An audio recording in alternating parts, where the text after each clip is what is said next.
She routed her stove exhaust through a steel sandbox. Ezra Bell, who had built shelters across Dakota for 30 years and lost half his ear to February frostbite, told her plainly, "When that cold comes through, your children will not wake up before it takes them." She had $23, 2 children, and 5 cords of firewood she could not haul. On January 12, 1888, the temperature crashed 60 degrees in 6 hours. But 5 months earlier, Ragna Moen had never built anything larger than a crate lid in her life. She had arrived in Kingsbury County in August of 1887 with a trunk, 2 children, and a deed to 160 acres of prairie grass that her husband had signed for but never improved. Ole Moen was already 3 months in the ground by then. The infection from his crushed leg had taken 9 days to kill him. Ragna had watched his skin turn the color of ash, had smelled the sweetness that meant the wound had gone bad beyond any poultice or prayer. The threshing crew foreman had offered her $40 and his condolences. She had taken both. The claim lay 14 miles southwest of De Smet, a distance that meant nothing in summer and everything once the snow came. Ole had filed the paperwork in the spring of '86, paid the filing fee, and promised to build by autumn. Then the threshing work came, and the money was good, and the cabin could wait 1 more season. Then his leg went under the machine. Ragna stepped off the wagon that August afternoon, with Eli holding her left hand and Marte clinging to her skirt. The driver had charged her $3 to haul her trunk from the rail station. She had $23 left. The claim shanty Ole had started was a single wall and a corner post, bleached gray by 2 seasons of weather and leaning 6 degrees toward the east. The driver looked at the wall, looked at her, and said nothing. He lifted her trunk to the ground, clicked his tongue at the mules, and left her standing in grass that reached her waist. Eli asked where the house was. Rakshana pointed at the wall. The boy was 9 years old. He had his father's way of going quiet when things were bad. He looked at the single standing section, looked at the endless grass, looked at the sky that seemed to press down from all directions at once. He said he could help. Marte was 5. She asked if there would be supper. Ragna had packed salt pork, hardtack, a bag of dried apples, and a jar of pickled beets. She had a cookpot, a skillet, a coffee boiler, and a Bible. She had Ole's hand tools and a canvas roll. She had a bolt of canvas that was supposed to become a second set of curtains for a house that no longer existed. What she did not have was time. The Homestead Act required a dwelling of specified dimensions and continuous residence to prove a claim. Ole's single wall met neither requirement. If she did not build something habitable before winter, she would lose the land, the filing fee, and the 18 months of her husband's life that had purchased the claim in the first place. She could not go back. Her parents were dead. Her sister in Minnesota had written once to say that they were barely feeding their own children. Ole's brother in Wisconsin had not written at all after the funeral. There was no one coming to help. Ragna Moen, age 31, mother of 2, widow of a man who had died for $40, stood in the grass with her trunk at her feet and understood the mathematics of her situation with perfect clarity. The first weeks were a blur of blisters and splinters and a back that screamed every morning when she rose. She scavenged. That was the only word for it. A burned-out soddy 3 miles north yielded 6 soundboards and a partial window frame. An abandoned claim to the east had a pile of split rails that no one came back for. She paid $1.50 to a passing wagon for a load of twisted cottonwood logs that the seller admitted were too warped for proper building, but would burn well enough. She did not want them to burn. She wanted them to stand. Eli helped drag the lighter boards. Marte kept the nails sorted in a tin can and handed them up one at a time. Ragna learned to swing a hammer with her shoulder instead of her wrist after the first week because her wrist had swollen too much to grip properly. She learned that green cottonwood weighed twice what it should and split where you did not want it to split. She learned that a single woman with 2 children could extend 1 wall to 3 walls in 12 days if she slept 4 hours a night and 8 standing up. She did not learn how to make the walls plumb. They leaned. Every one of them leaned. But they stood. By the end of August, she had a structure. It was 12 feet by 16 feet, which met the legal minimum. It had 3 real walls and 1 wall made of canvas stretched over a frame of cottonwood poles. It had a roof of sod laid over salvaged boards that bowed in the middle and let light through in 3 places. It had no floor except packed earth. It had no stove. The stove was the problem that woke her in the night. A second-hand cook stove in De Smet cost between $18 and $35 depending on condition. Ragna had $19.62. She needed seed for spring planting. She needed a milk cow, or at least a goat. Or the children would have no fresh food through winter. She needed glass for the window frame she had salvaged, or she would be stuffing it with rags come November. She needed a stove, or none of the rest would matter. On the 4th of September, she walked the 14 miles to town with Marte on her hip for the last 2 miles, and Eli dragging his feet for the last 4. She spent 3 hours asking at every store and livery and forge who might have a stove to sell. She heard the same answer everywhere, not for $19, not even close. A hardware clerk told her about a cracked box stove that a widow in Iroquois had sold for $8 after her husband died. The stove was already gone, bought by a speculator who would repair it and sell it for $20. A feed store owner mentioned a family heading back east who might have one to leave behind. They had left the week before. They had taken everything. A woman at the dry goods store looked at Marte's dust-covered face and Eli's worn boots and said quietly that sometimes people left things at the edge of the slough where the ice road crossed in winter, things they could not carry, things that might still work if you could find them before the snow buried them deep. Ragna walked to the slough. She found a broken chair, a pile of rotted harness leather, and a cast-iron stove body with no legs, no grate, no door, and a crack running from the firebox to the ash clean-out. She carried it home anyway. It took her 2 trips. The body weighed more than Marte. She lashed it to a travois made from 2 cottonwood poles and a scrap of canvas, and dragged it across the prairie while her children walked ahead to watch for gopher holes. The crack in the firebox was 3 inches long and wide enough to fit her smallest finger through. She had no money for a new stove. She had this one. Ezra Bell arrived on the morning of the 15th of September. Ragna heard his wagon before she saw it. The creak of dry axles carried across the flat land for almost a mile. She was on the roof when he pulled up, trying to pack mud into the gaps where the sod had settled away from the boards. Bell was 58 years old, broad across the shoulders in a way that had begun to sag toward his belt, with a face that looked like it had been assembled from spare parts of 3 different men. His nose had been broken at least twice. His left ear was missing the lower half, a souvenir from frostbite during a February work stint on the rail line. He had been building structures in Dakota Territory since before it was a territory, and his opinion on construction carried the weight of accumulated winters. He did not introduce himself. He stepped down from his wagon, walked a slow circle around her shanty, and stood for a long moment looking at the corner where the canvas wall met the frame. Ragna climbed down from the roof. Her hands were caked with mud. Her dress was soaked through at the knees. "You're Ole Moan's widow," Bell said. It was not a question. "I am." "He filed on this quarter 3 seasons back, said he would prove it up." He meant to. Bell walked to the corner post and pushed it with his palm. The post shifted. Not much, but enough. "Your chinking is thin. You can see daylight through the south wall. That canvas will not hold past October." He turned to look at her. "You have children." 2. "I see them."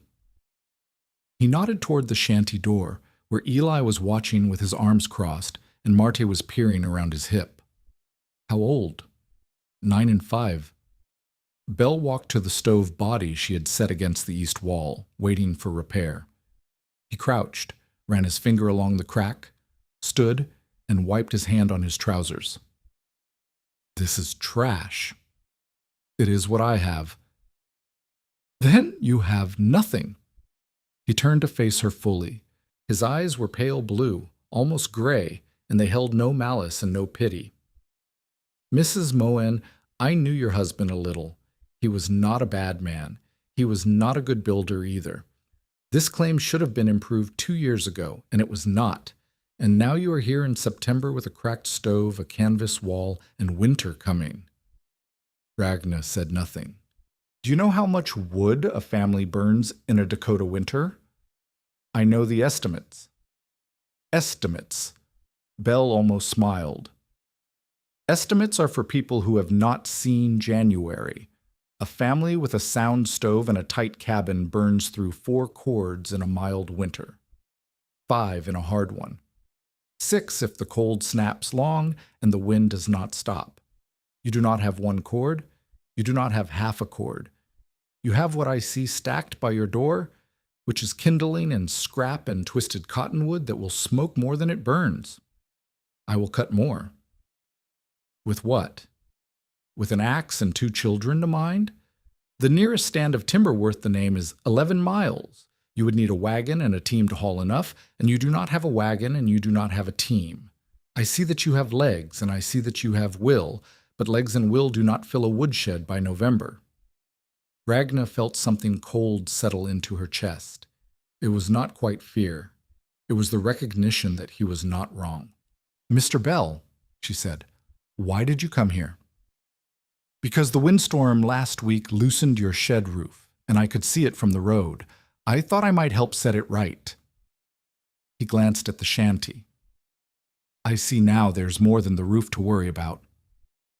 I did not ask for your assessment.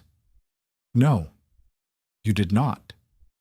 He pulled on his work gloves, worn leather that had molded to the shape of his hands. I will help you with the roof because I said I would.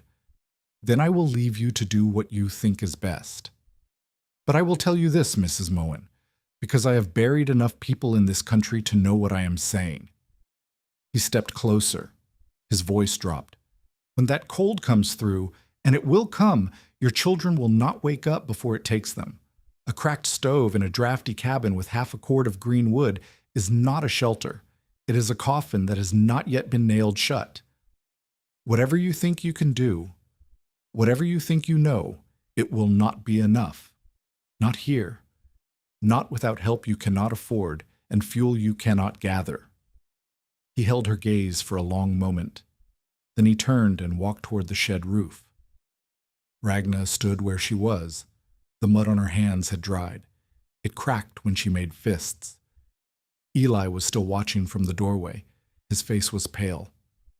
Mama, he said. Is he right? Ragna looked at her son. She looked at the cracked stove. She looked at the twisted cottonwood stacked by the door, barely enough to last a month. She did not have an answer. The numbers would not leave her alone. 4 cords for a mild winter, 5 for a hard one, 6 if the cold stretched long. She had perhaps 1.5 cords of usable wood if she counted everything. The cottonwood, the scrap lumber, the broken chairs she had found at the slough. 1.5 cords for a family of 3 in a cabin with gaps in the walls and a stove that might crack open the first time she built a real fire.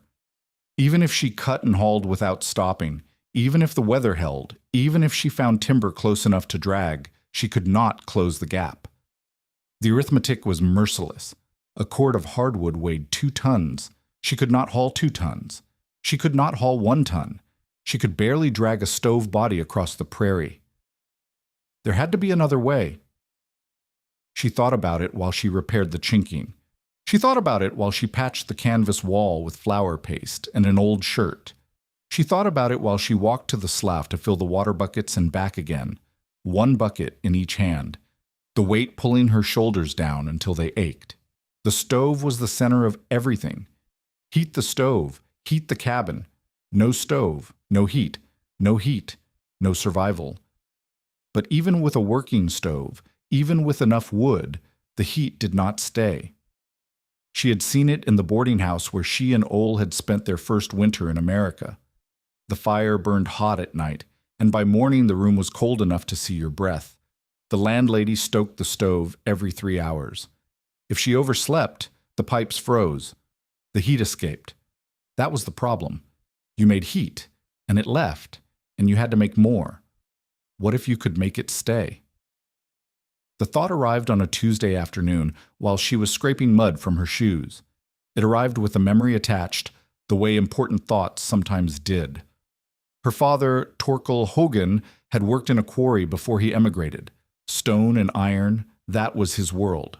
Ragna had visited the quarry once as a child, had watched the men cut blocks of granite from the hillside and stack them in rows to await the wagons. There was a cookhouse near the quarry entrance. Stone walls, stone floor, an iron stove in the corner that the cook fired hot at dawn and let die by mid-morning. Ragna remembered standing against the south wall in the afternoon, feeling the warmth that radiated from the stone, even though the stove had been cold for hours. She had asked her father about it. He had crouched beside her, put his rough hand against the wall, and said, "The stone remembers the fire. It holds the heat after the flame is gone. That is why the old churches stay cool in summer and warm in winter. The stone has a long memory." The stone has a long memory. She had filed that fact away, the way children file away everything that sounds like magic. Now, standing in the Dakota grass with mud on her shoes and a number in her head that meant death, she retrieved it. What if she could give her stove a memory? The stovepipe was the key. Ragna understood this the moment she touched it. The pipe that ran from the stove to the roof was iron, and when the fire burned hot, the pipe was hot too. Hot enough to blister skin, hot enough to glow dull red in the dark if you pushed the fire hard. All that heat climbing straight up and out through the roof. Gone. What if it did not have to be gone? She thought about the quarry wall. She thought about her father's hand against the warm stone. She thought about the boarding house landlady, stoking the stove every 3 hours because the heat escaped as fast as she could make it. What if there was something between the stove and the sky that could catch the heat and hold it? Something dense, something that remembered, something that would give the heat back after the fire fell? Not stone. She had no stone, and she could not move stone alone. But sand. Sand was stone made small. Sand was everywhere on the prairie, in the creek beds and the washes and the low places where the water pooled in spring. Sand was heavy, she knew that from digging it out of the wagon ruts, but it was loose, and loose meant she could carry it in buckets, one load at a time. What if she built a box? An iron box, like a chest, set beside the stove where the pipe could run through it before it went up and out. Fill the box with sand. Let the pipe heat the sand all day while the fire burned. Then, when the fire died, let the sand give the heat back. Slow, steady. The way the quarry wall had given its heat back through the long afternoon. It was either brilliant or insane. Ragna could not tell which. She knelt beside the cracked stove body and looked at the pipe collar. The pipe rose vertically from the collar, up through the roof and out. If she bent it, if she angled it sideways before it went up, she could run it through something, through a box, through a chest full of heated sand. But where would she get an iron box?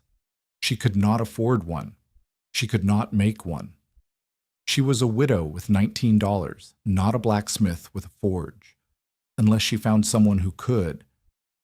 Hannah Pike lived 2 miles east, on a quarter section that her husband Liam had proved up 3 years ago before dying of a fever that swept through the county and took 6 people in a single week.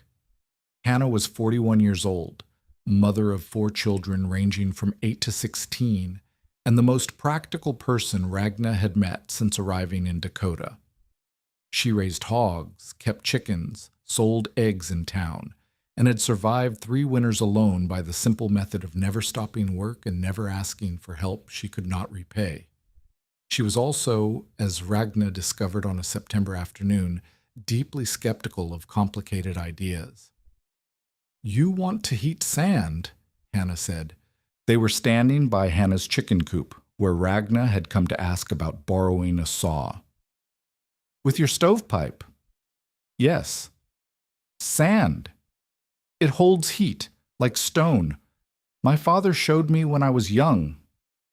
Hannah scattered corn to the chickens. She did not look up. Your father was a quarryman. He was. And you are going to build a quarry in your one-room cabin. A box, just a box with sand in it. The pipe runs through, the sand heats up, and when the fire dies, the sand keeps the room warm. Hannah finally looked at her. Her face was not unkind, but it was not encouraging either. Ragna, I have been in this country for 7 years. I have seen a lot of people try a lot of things. Some of them worked, most of them did not. Do you know what works? What? Wood. Burn more wood. Wake up at night and feed the fire. Keep enough fuel stacked to last until spring. That is what works. That is what has always worked. I do not have enough wood. Then get more. I cannot. I have told you the numbers. I cannot haul enough. I cannot cut enough. I cannot buy enough. There is not enough. Hannah was silent for a moment. She finished scattering the corn, wiped her hands on her apron, and sighed. Sand is what children play in, she said. It is not what houses burn. Every pound you carry into that contraption of yours is a pound you're not carrying in fuel. Every hour you spend building a box is an hour you're not cutting timber. You're trading work that is known to work for work that might do nothing at all. I know. Do you? Because from where I stand, it looks like you're betting your children's lives on something your father said once about a quarry wall. Ragna felt the words like a slap, not because they were cruel, because they were true. What would you have me do? She asked. Wait to freeze? The math does not balance, Hannah. I have run it 100 times. Even if I worked from now until November without sleeping, I could not stockpile enough fuel for a mild winter. And if the winter is hard? She left the question hanging. Hannah studied her for a long moment. Then she shook her head. I think you're chasing a dream, she said. But I also think you're going to chase it whether I approve or not. So I will tell you this. If you need the saw, take the saw. If you need help, ask. But do not ask me to believe in heating sand, because I do not, and I will not pretend otherwise. I am not asking you to believe. I am asking you to watch. Oh, I will watch. Hannah almost smiled. The whole county will watch. They are already talking about you, you know, the Moen widow with the cracked stove and the crazy ideas.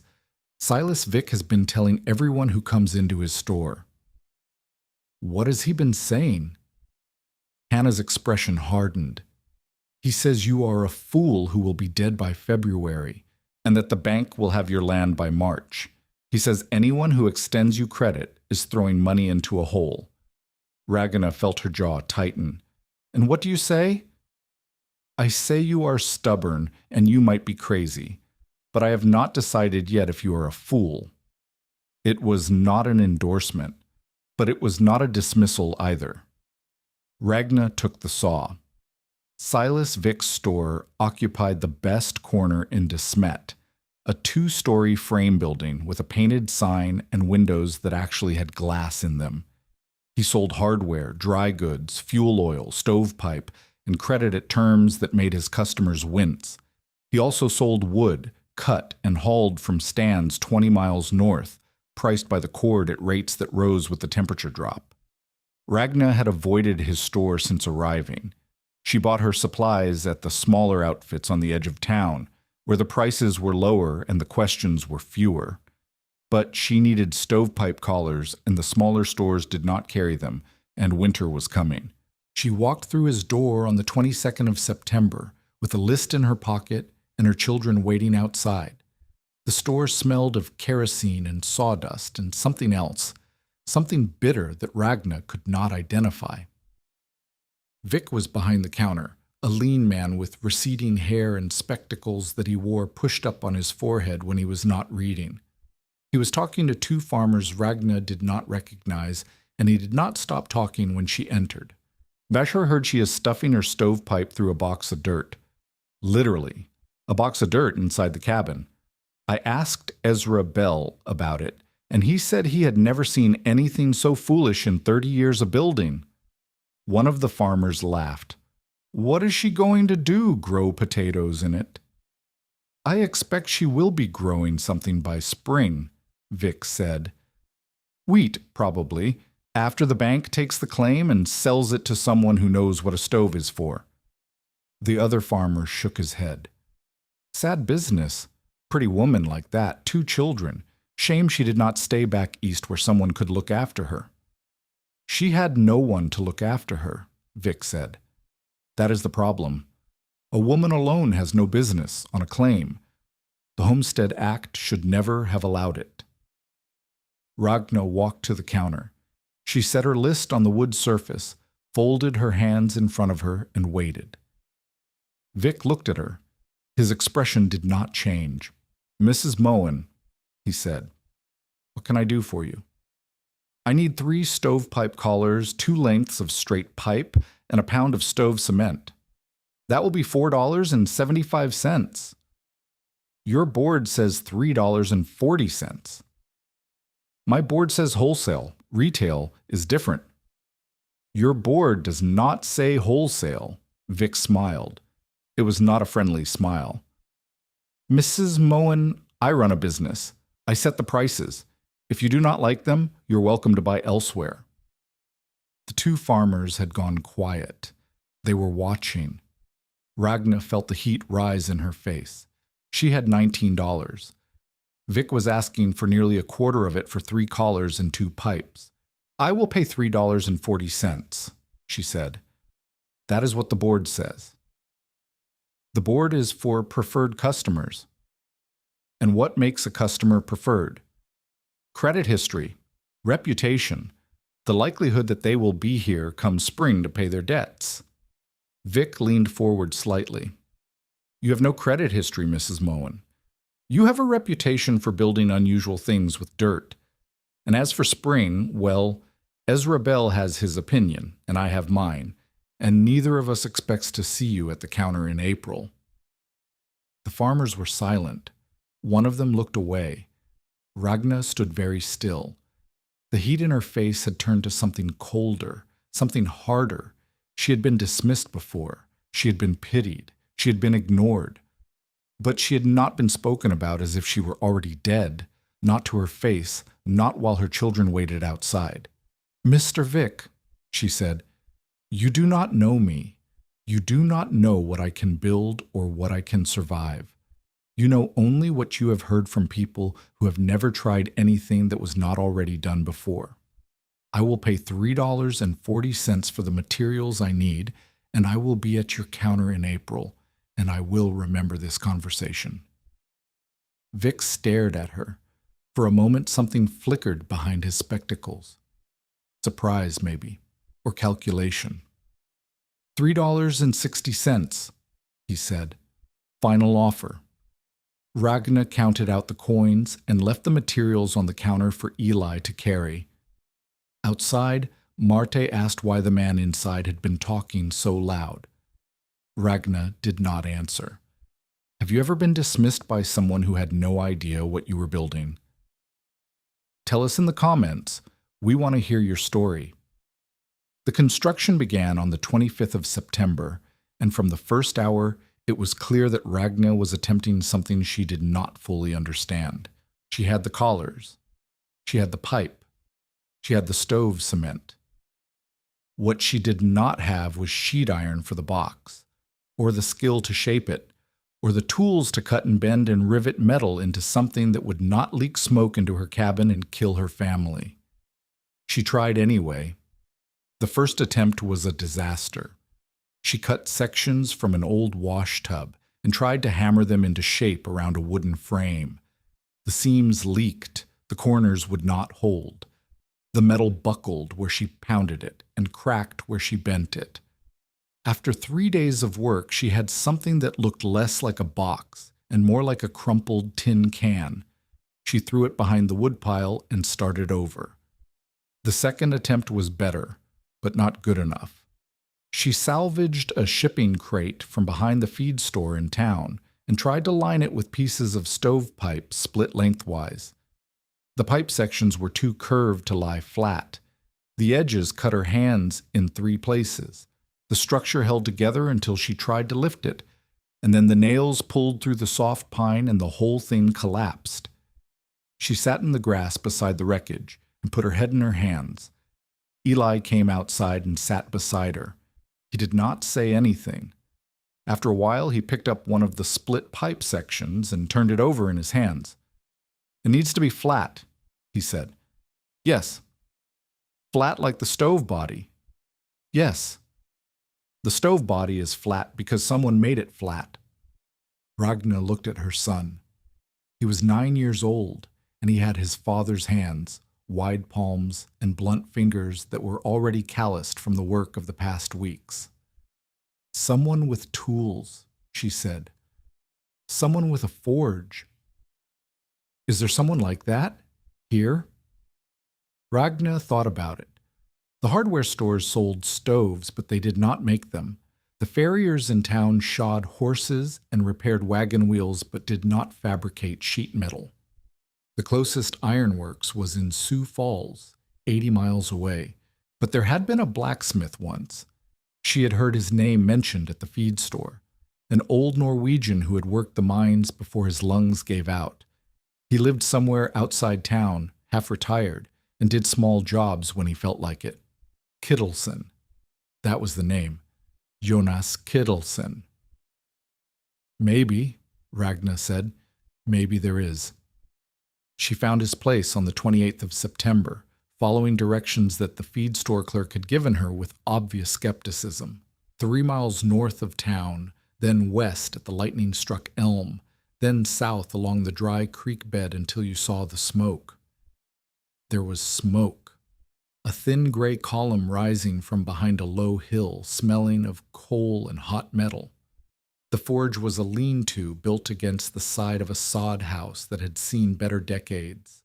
Tools hung from pegs driven into the wall, tongs, hammers, files, punches, shapes Ragna did not recognize. A man sat on a stump beside the forge, feeding the fire with chunks of coal from a bucket at his feet. He was 63 years old, thin in the way that men got thin when their lungs no longer let them eat full meals, with white hair cropped close to his skull and hands that were mapped with old burns. He did not look up when she approached. "I do not shoe horses," he said. "I do not have a horse. I do not fix wagons either. I do not have a wagon." He looked up then. His eyes were dark brown, almost black, set deep in a face that had been weathered by more than Dakota wind. There was intelligence in those eyes, and something else. Curiosity, maybe. Or caution. "Then what do you have?" he asked. "A cracked stove, a cabin that leaks heat, 2 children who will freeze if I cannot find a way to keep them warm through winter." She paused. "And an idea that everyone tells me is foolish." Kittelsen studied her. The coal fire crackled and popped behind him. What is the idea?" Ragna told him. She described the box, the sand, the stovepipe running through. She described the quarry wall and her father's words about stone remembering heat. She described the cracked stove and the twisted cottonwood and the arithmetic that would not balance no matter how many times she ran the numbers. When she finished, the old man was silent for a long moment. Then he laughed. It was not a mocking laugh. It was the laugh of someone who had heard something unexpected, something that cut through the ordinary and landed somewhere interesting. "You want to build a masonry heater," he said. "I do not know that word." "No, you would not. They do not build them here." He stood slowly, wincing as his back straightened. "In Norway, in the mountains, they have stoves made of soapstone, heavy stone, dense stone. You fire them hot in the morning, and they stay warm all day. The heat goes into the stone and comes back out slow, like your quarry wall. Then it works. It works with soapstone. It works with brick. It works with tile. He walked to a shelf and pulled down a piece of scrap iron, turning it in his hands. What you are describing is different. You're asking if iron and sand can do what stone does. Can they? Kittleson was quiet. He set the scrap iron down and looked at her again. I do not know, he said. I have worked furnaces. I have lined fire pits with sand to hold the heat for slow cooling. Sand holds heat, that much is true. But running a stovepipe through a box of it? He shrugged. The theory is sound. The practice is unknown. But it might work. It might. It might also choke your draft and fill your cabin with smoke. It might crack from the heat cycling. It might do nothing at all. He paused. Or it might do exactly what you think it will do. Ragna felt something shift in her chest. Not hope, exactly. Something sharper. Will you help me build it? The old man studied her for a long moment. His dark eyes moved from her face to her hands, scratched, calloused, stained with work, and back to her face again. Why should I? Because I cannot do it alone. Because I have tried twice and failed twice. Because you know things I do not know, and without that knowledge, my children will die. There are other people who could help you. People with money, people with supplies. I have asked, they have refused, or they have asked for payment I cannot give. And what can you give me? Ragna thought about it. She had $19 minus the cost of the pipe. She had a claim that was worth nothing if she was dead. She had 2 children and a cracked stove and an idea that might be brilliant or might be insane. I can give you the satisfaction of finding out if it works, she said. And if it does, I can give you credit. When people ask how I survived, I will tell them your name. Kittleson laughed again. This time it was softer, almost sad. I am 63 years old. My lungs are bad. I have no children, no wife, no one to carry my name forward. What do I care about credit? Then why are you still listening? The question hung in the air between them. The forge fire crackled. A gust of wind moved through the lean-to, stirring ash. Because you measured, Kittleson said quietly. What? When you described your box, you gave me numbers, dimensions, pipe lengths, heat flow. You did not come here with a dream. You came here with a plan that you had thought through. He picked up the scrap iron again, weighing it in his palm. Most people who come to me with ideas have not thought at all. They have hopes. They have wishes. You have calculations. They may be wrong calculations. They may be, but they are calculations. He set the iron down and reached for his coat. Show me your stove. Show me your cabin. Show me where you want to put this thing. Then I will decide. Kittleson arrived at Ragna's claim the next afternoon with a wagon that looked older than he did, and a load of sheet iron that he said had been salvaged from a failed granary project 2 counties over. He walked the property the same way Ezra Bell had, but with different eyes. He did not look at the leaning walls or the patched canvas or the gap in the chinking. He looked at the stove, the pipe, the ceiling height, the distance from firebox to roof. He crouched and measured. He stood and squinted. He asked questions that Ragna did not fully understand about draft pressure and heat differential and thermal expansion. Then he looked at the cracked stove body and said, "This can be fixed." Fixed. The crack, it runs through the firebox, but it does not reach the flue collar. If we seal it with iron cement and band it with a strap, it will hold. Not forever, but long enough. Long enough for what? Long enough for winter. Long enough to prove whether your sandbox is insane or ingenious. He set to work that afternoon. Ragna watched and handed him tools and asked questions when she did not understand what he was doing. He answered some of them. Others he ignored. Once, when she asked why he was leaving a gap between the pipe run and the wooden frame, he stopped and looked at her. "Wood burns," he said. "I know that." "Do you? Do you know what temperature it takes to ignite dry pine? Do you know how hot that pipe will get when the fire is pushed hard?" "No." "Then you do not know enough to leave things close together." He pointed at the gap. "Air does not burn. Air is the shield between what is hot and what would burn if it touched. Never let iron touch wood near a fire. Never." Ragna filed that away. The construction took shape over the first week of October. The box was a rectangle, 4 feet long and 2 feet wide and 18 inches deep, assembled from sheet iron cut with tin snips and joined with folded seams and rivets. The seams were sealed with a mixture of stove cement and clay that Kittleson called cook mud and refused to explain further.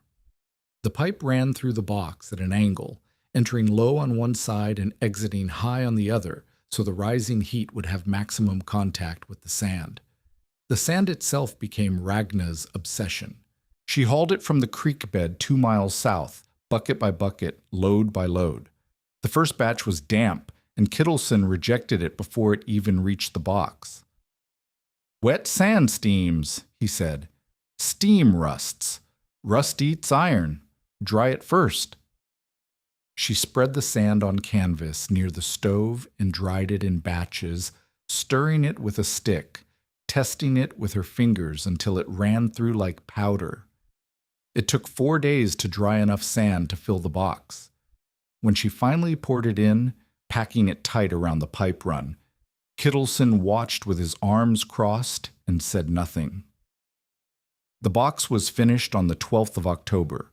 It sat against the wall behind the stove, ugly and strange, and unlike anything Ragna had ever seen in a cabin. The pipe rose from the stove body, angled sideways into the box, traveled through 4 feet of packed sand, and emerged to climb straight up through the roof. Eli called it the dirt oven.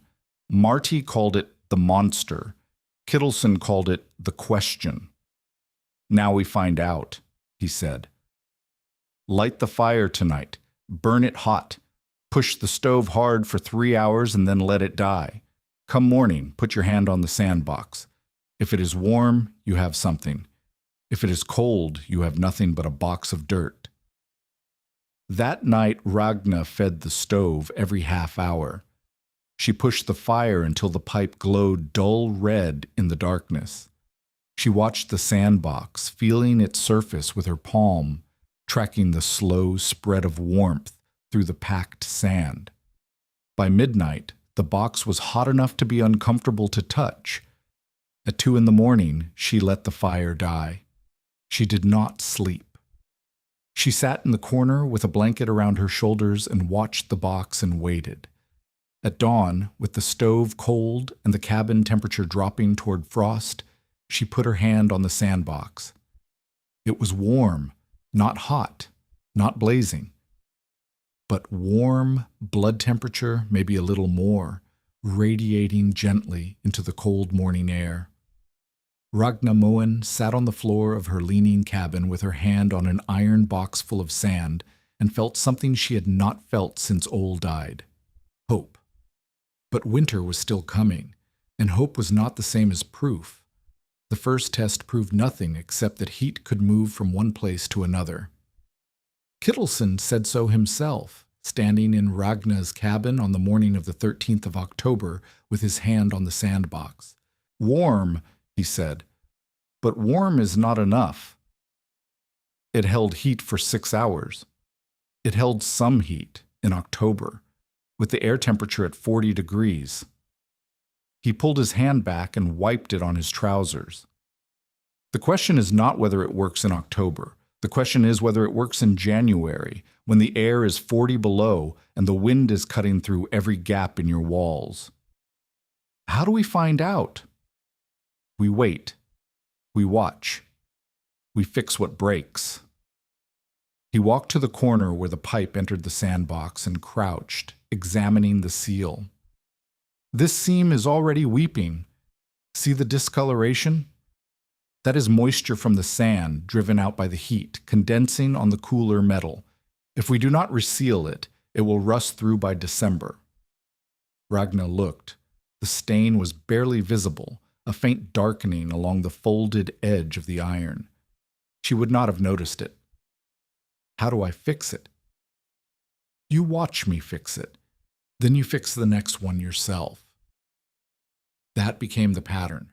Kittleson did not give lectures. He did not explain principles in abstract terms. He showed her what to do, watched her attempt it, corrected her mistakes, and moved on. By the end of October, Ragna could identify a failing seam by sound. A faint hiss when the box was hot, that meant moisture was escaping where it should not. She could mix stove cement to the right consistency by feel. She could judge draft pressure by the color of the flame and the smell of the smoke. She learned that dry sand sounded different from damp sand when you poured it, a whisper instead of a thud. She learned that hot metal smelled different from warm metal, a sharper tang that meant the temperature was climbing toward danger. She learned that pine burned fast and hot, while cottonwood burned slow and smoky, and that the sandbox responded better to a steady, moderate fire than to alternating blasts of heat and cold. She learned, most importantly, that the box was not a solution. It was a tool, and like any tool, it could fail if you used it wrong. The October gale struck on the 23rd, 3 days after Ragna thought the worst of the construction was behind her. She woke to the sound of tearing, not a clean sound, not the snap of a branch or the crack of splitting wood. This was a grinding, ripping noise that seemed to come from everywhere at once. She was on her feet before she was fully awake, reaching for the children in the darkness. The stovepipe cap was gone. She discovered this at dawn, when the wind had dropped enough to let her see the roof. The cap, a cone of sheet iron that Kittleson had fabricated to keep rain and snow out of the pipe, had been peeled off by the gale and carried somewhere into the prairie. The pipe stood open to the sky, and already she could see moisture glistening on the inside surface, where the wind had driven rain down into the flue. Water in the pipe meant water in the sandbox. Water in the sandbox meant steam, rust, and failure. She climbed onto the roof in wind that nearly knocked her flat, stuffed the pipe opening with rags, and lashed a piece of canvas over the whole thing with rope that cut into her palms. It was not a repair. It was a bandage. The canvas would not last a week. Eli helped her down from the roof. His face was pale. "Is it broken?" he asked. "Not yet." "Will it be?" Ragna looked at the canvas flapping in the wind, at the gray sky that promised more rain, at the calendar in her head that said November was 8 days away. "Not if I can help it," she said. She walked to Kittleson's forge that afternoon, Marte on her hip and Eli trailing behind. The old man was not working. He was sitting on his stump wrapped in a blanket, coughing into a rag that he kept tucked in his sleeve. The cough was worse than it had been. Ragna could hear it from 20 yards away, a wet, rattling sound that seemed to come from somewhere deeper than his chest. "The cap is gone," she said. He nodded. He did not seem surprised. "Can you make another?" "I can." He coughed again, longer this time. When he pulled the rag away, she saw flecks of something dark on the cloth. "But not today. Maybe not this week." "The pipe is open. If it rains again." "I know what happens if it rains again. You know too, or you would not be here." He looked at her with eyes that seemed older than they had a week ago. "Do you know how to work sheet iron?" "I have watched you. Watching is not doing. Then teach me." He studied her for a long moment. The wind moved through the lean-to, stirring ash from the cold forge. Marte squirmed on Ragna's hip, reaching for a hammer that hung from a peg. "The tools are there," Kittleson said finally. "The iron is in the shed. I will tell you what to do. But my hands—" He held them up. They were shaking. "My hands are not what they were." Ragna set Marte down, took off her coat, and walked to the forge. It took her 2 days to make a stovepipe cap that Kittleson deemed acceptable. The first attempt was too thin and buckled when she tried to bend it. The second was too thick and would not hold a crease. The third was shaped wrong, a cone so steep that rain would sheet off but snow would pile against the sides and block the draft. The fourth attempt worked. She learned things in those 2 days that she had not learned in weeks of watching. She learned that iron had a grain, like wood, and that cutting against the grain made the edges ragged. She learned that heat made the metal soft, but also made it unpredictable, too hot and it warped, too cool and it cracked. She learned that her arms ached after an hour of hammering and that her fingers blistered where she gripped the tongs. She learned that Kittleson was dying. He did not say so. He did not need to. The cough, the shaking hands, the way he sat wrapped in blankets, even when the forge was lit, these were not signs of a passing illness. They were the signs of something that had been eating at him for years and was finally winning. On the second evening, while she was finishing the cap by lamplight, he said, "You learn fast." "I have no choice." "Everyone has a choice. Most people choose to give up." He shifted on his stump, pulling the blanket tighter. "You choose to learn. That is not nothing." "I choose to survive." "It is the same thing in this country." He watched her work the final seam, tapping the edge flat with a small hammer. "Your father was a quarryman, you said." "He was." "Did he teach you other things, besides the heat and stone?" Ragna thought about it. Her father had died when she was 14, of a fever that swept through the mining camp and took 8 men in a week. She had been sent to live with an aunt in Christiania, then married at 19 to a man who wanted to go to America. The years between her father's death and her arrival in Dakota felt like they belonged to someone else. "He taught me to measure," she said. "He said that a man who guesses loses money, but a man who measures loses only time." Kittleson smiled. It was a thin smile, tired but real. "Your father was a wise man. He was a poor man who died young, but he was not a fool." "No, and neither are you." She finished the cap and held it up. The cone was clean, the seams tight, the edges smooth enough that they would not cut her hands when she installed it. "Will it work?" she asked. "It will work until the next gale. Then you will make another one, then another, until you run out of iron or winter runs out of wind." He coughed, long and rattling. "That is the secret no one tells you about surviving out here. It is not one thing that saves you. It is 100 small things, done over and over until the season turns." Ragna installed the cap the next morning. It held. November came with ice, not snow, not yet.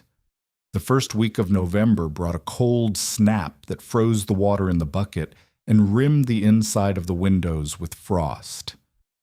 Ragna burned through a quarter of her woodpile in 7 days, feeding the stove every few hours, watching the sandbox, tracking the temperature inside the cabin by how long it took her breath to show in the air. The box helped. She could feel the difference. On mornings when the stove had been cold for 4 hours, the cabin was warmer than it had been in October. The iron chest radiated gently, not hot enough to touch comfortably, but warm enough to feel across the room. The children slept longer before waking cold. The water bucket took longer to skin over with ice. But it was not enough. Ezra Bell arrived on the 9th of November, unannounced, his wagon creaking up the track that led to her cabin.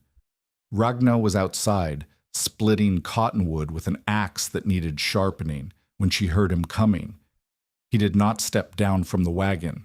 He sat on the seat, looked at her woodpile, looked at her cabin, and shook his head. "You are still here," he said. "I am.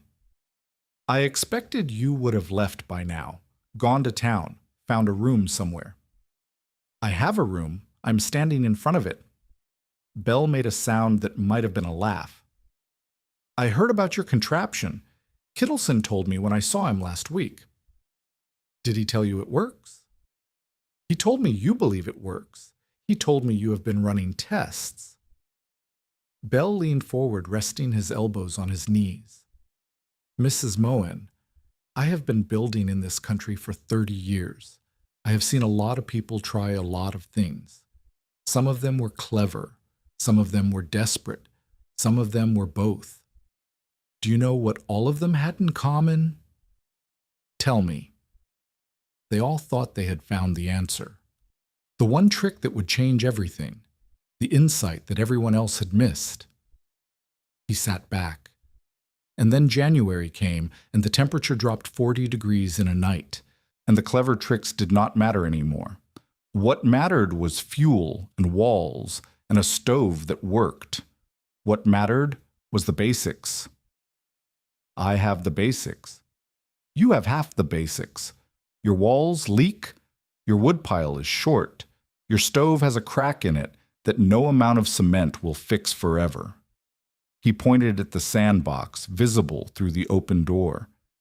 That thing may help you in December. It will not save you in January. You do not know that. No, I do not. He gathered his reins. But I know what I have seen, Mrs. Moen, and I have seen a lot of people who were sure they would survive, and then they did not. I hope you prove me wrong, but I am not counting on it. He clicked his tongue at his horses and drove away. Ragna stood in the cold with the axe in her hands and watched him go. Her shoulders ached, her hands were raw from the work. The woodpile behind her was smaller than it had been a week ago, and the winter had barely begun. She went back to splitting. The second week of November brought the first real snow. It came overnight, soft and heavy, 6 inches of white that buried the grass and turned the prairie into a blank page. Ragna woke to silence, the particular silence of a world muffled by snow, and knew that the easy time was over. Eli developed a cough. It started small, a dry rasp in the back of his throat that he tried to hide by clearing it into his sleeve. By the 3rd day, it was deep enough to wake him at night. By the 5th day, he was running a fever. Ragna had seen children die of coughs that started this way. She had seen it in the mining camp, in the boarding house, on the ship that brought her to America. A cough became a fever. A fever became a rattling in the chest, and then there was a small body to bury and nothing to say about it except that winter was hard and children were fragile. She could not let that happen. She made poultices from mustard and flour, plastering them to Eli's chest until he complained that they burned. She boiled water with dried chamomile that Hannah Pike had given her in September. She kept the cabin warm, warmer than she had been keeping it, burning through wood at a rate that made her flinch every time she opened the door to the dwindling pile outside. The sandbox helped. On the nights when she was too exhausted to wake and feed the stove, the box held enough heat to keep the cabin from crashing into the dangerous cold. Eli slept through those nights, his fever steady but not climbing, his breathing rough but not rattling. By the end of the 2nd week, the cough was fading, but the woodpile was fading too. Hannah Pike came on the 20th of November, driving a wagon that held 3 bushels of dried corn, a bag of flour, and 4 laying hens in a crate. "Trade," she said before Ragna could speak. "Not charity. I need someone to watch the Hendricks cabin while the family is in Sioux Falls, and you are the closest. 2 weeks, maybe 3. You keep an eye on the place, make sure the pipes do not freeze, and you keep what I have brought." Fair? It was not fair. The work she was describing was worth maybe half of what sat in the wagon, but Ragna understood what Hannah was doing, and she understood that refusing would shame them both. "Fair," she said. Hannah climbed down from the wagon and helped her unload. When they were finished, she stood by the cabin door and looked at the sandbox for the first time. "It is uglier than I imagined," she said. "It works. Kittleson says so. Ezra Bell says it cannot work forever. Ezra Bell has never tried it." Hannah was quiet for a moment. She reached out and touched the surface of the iron chest, pulling her hand back quickly when she felt the warmth. "That is hotter than I expected. The fire has been burning for 4 hours. It will stay warm for another 6 after I let it die." 6 hours? Hannah frowned. "That would mean that I do not have to wake every 3 hours to feed the stove, that the children sleep through the night, that I burn less wood and still keep warm." Hannah looked at her. Something had shifted in her expression. Not belief exactly, but something adjacent to it. "Show me," she said. Ragna showed her. She showed her the pipe run, the seams, the sand packed tight around the passage. She showed her the thermometer Kittleson had given her, a glass tube with mercury that she used to track the cabin temperature through the night. She showed her the logs she kept, recording fire times and wood consumption and morning temperatures. Hannah listened. She asked questions. She touched the box again, more carefully this time, feeling the heat that radiated from the iron. "I still do not understand it," she said finally, "but I am starting to believe it. That is more than most people. Most people are not watching their neighbors' children survive a fever without running out of fuel." Hannah pulled on her gloves. "I need to go, but I will come back. I want to see what this thing does in January." She drove away. Ragna stood in the doorway and watched her go. The corn, the flour, the hens, they were not much, but they were something. They were proof that someone was starting to see. December was a holding pattern. The cold came and went in waves, never quite reaching the killing depths, but never relenting either. Ragna burned wood, watched the sandbox, tracked temperatures, and made repairs. The seams wept moisture 3 more times, and each time she resealed them with Kittleson's cook mud. The stovepipe cap blew off in a gale on the 14th, and she made another one, faster this time, better. Eli's cough returned briefly and then faded again. Kittleson came less often. His cough was worse, and the walk to her cabin left him breathless for an hour afterward. But he still came once a week or so to check her work and answer questions and sit by the fire with a cup of the weak coffee she could afford. On Christmas Eve, he brought her a present. It was a small thing, a piece of folded sheet iron shaped like a scoop with a wooden handle riveted to the back. "For the ashes," he said, "so you do not burn your hands cleaning the firebox." Ragna turned it over in her hands. The metalwork was crude by Kittleson's standards, the folds uneven, and the rivets slightly off-center. But it was functional, and it was the first gift she had received since Ole died. "Thank you," she said. "It is nothing. A scrap and an hour's work." "It is not nothing." He looked at her for a long moment. His eyes were darker than they had been in September, sunk deeper into a face that had grown thin. "You are going to survive," he said. "I did not know if you would when you first came to me, but I know now. The winter is not over." "No, but you are not the same woman who could not cut a straight seam. You have learned, and learning is the only thing that matters out here." He coughed, a long, rattling cough that bent him forward in his chair. When he straightened, there was blood on his lips. Ragna pretended not to see. "Come back after the New Year," she said. "I will make you a proper dinner, with the hens Hannah gave me." I will try. He did not come back. The new year arrived with a cold snap that drove the temperature to 15 below and held it there for 3 days. Ragna burned through more wood than she had planned, keeping the fire hot, watching the sandbox, checking on the children every few hours. The box performed. It did not fail. But the arithmetic was changing. She had perhaps 1 cord left. Maybe a little more if she counted the scraps and the twisted branches and the broken furniture she had been saving for emergencies. 1 cord, and January had barely begun. The weather broke on the 5th. The temperature climbed to 25 degrees, practically balmy by Dakota standards, and Ragna took the opportunity to haul more wood from the claim 2 miles north that Hannah had told her about. It was poor wood, green cottonwood mostly, that would smoke badly and burn fast, but it was wood. She hauled for 3 days, dragging a sledge she had improvised from old boards and rope, loading as much as she could pull and making the trip twice a day. By the 8th of January, she had added perhaps half a cord to her pile. Her back screamed. Her hands were blistered through her gloves. But the pile was larger. On the 10th, the temperature dropped again.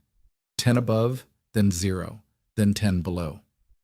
Normal January weather, the old-timers said. Nothing to worry about.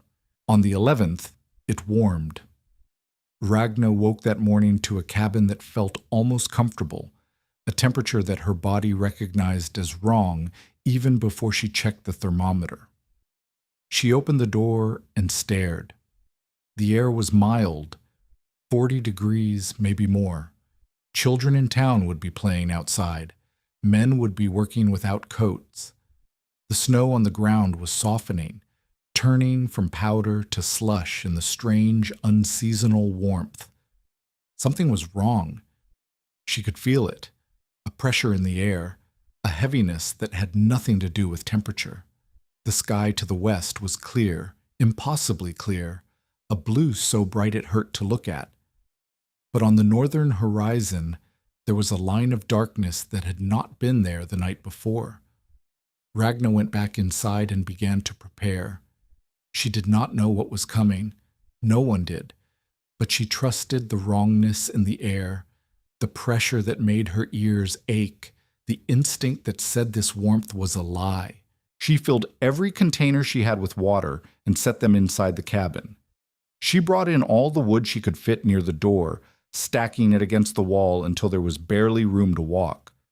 She checked the stovepipe cap, the seams on the sandbox, the chinking in the walls. She sent Eli to Hannah Pike's place with a message. Something is coming. Prepare. By noon, the temperature had climbed to 50 degrees. People in De Smet were walking around in shirt sleeves, marveling at the thaw. Children who had been cooped up for weeks were playing in the streets. A farmer drove his wagon to town without gloves, laughing about the weather turning soft. By 2 o'clock, the line on the northern horizon had become a wall. Ragna saw it from her doorway, a wall of gray that reached from the ground to the sky, moving south with a speed that made no sense. One moment it was on the horizon. The next moment it was swallowing the farms to the north, one by one, erasing them from view. She called the children inside. She lit the stove and pushed the fire hard, hotter than she had ever pushed it. The sandbox began to warm. The pipe glowed dull red near the firebox. At 3:15, the wall reached her cabin. The sound was what she remembered later. The sound of the wind hitting the walls like a fist, a roar so loud that Marte screamed and could not be heard over it. The temperature did not drop. It crashed. 50 degrees to 20 degrees in minutes. 20 to 0. 0 to 10 below, 15 below, 20 below. The cabin groaned.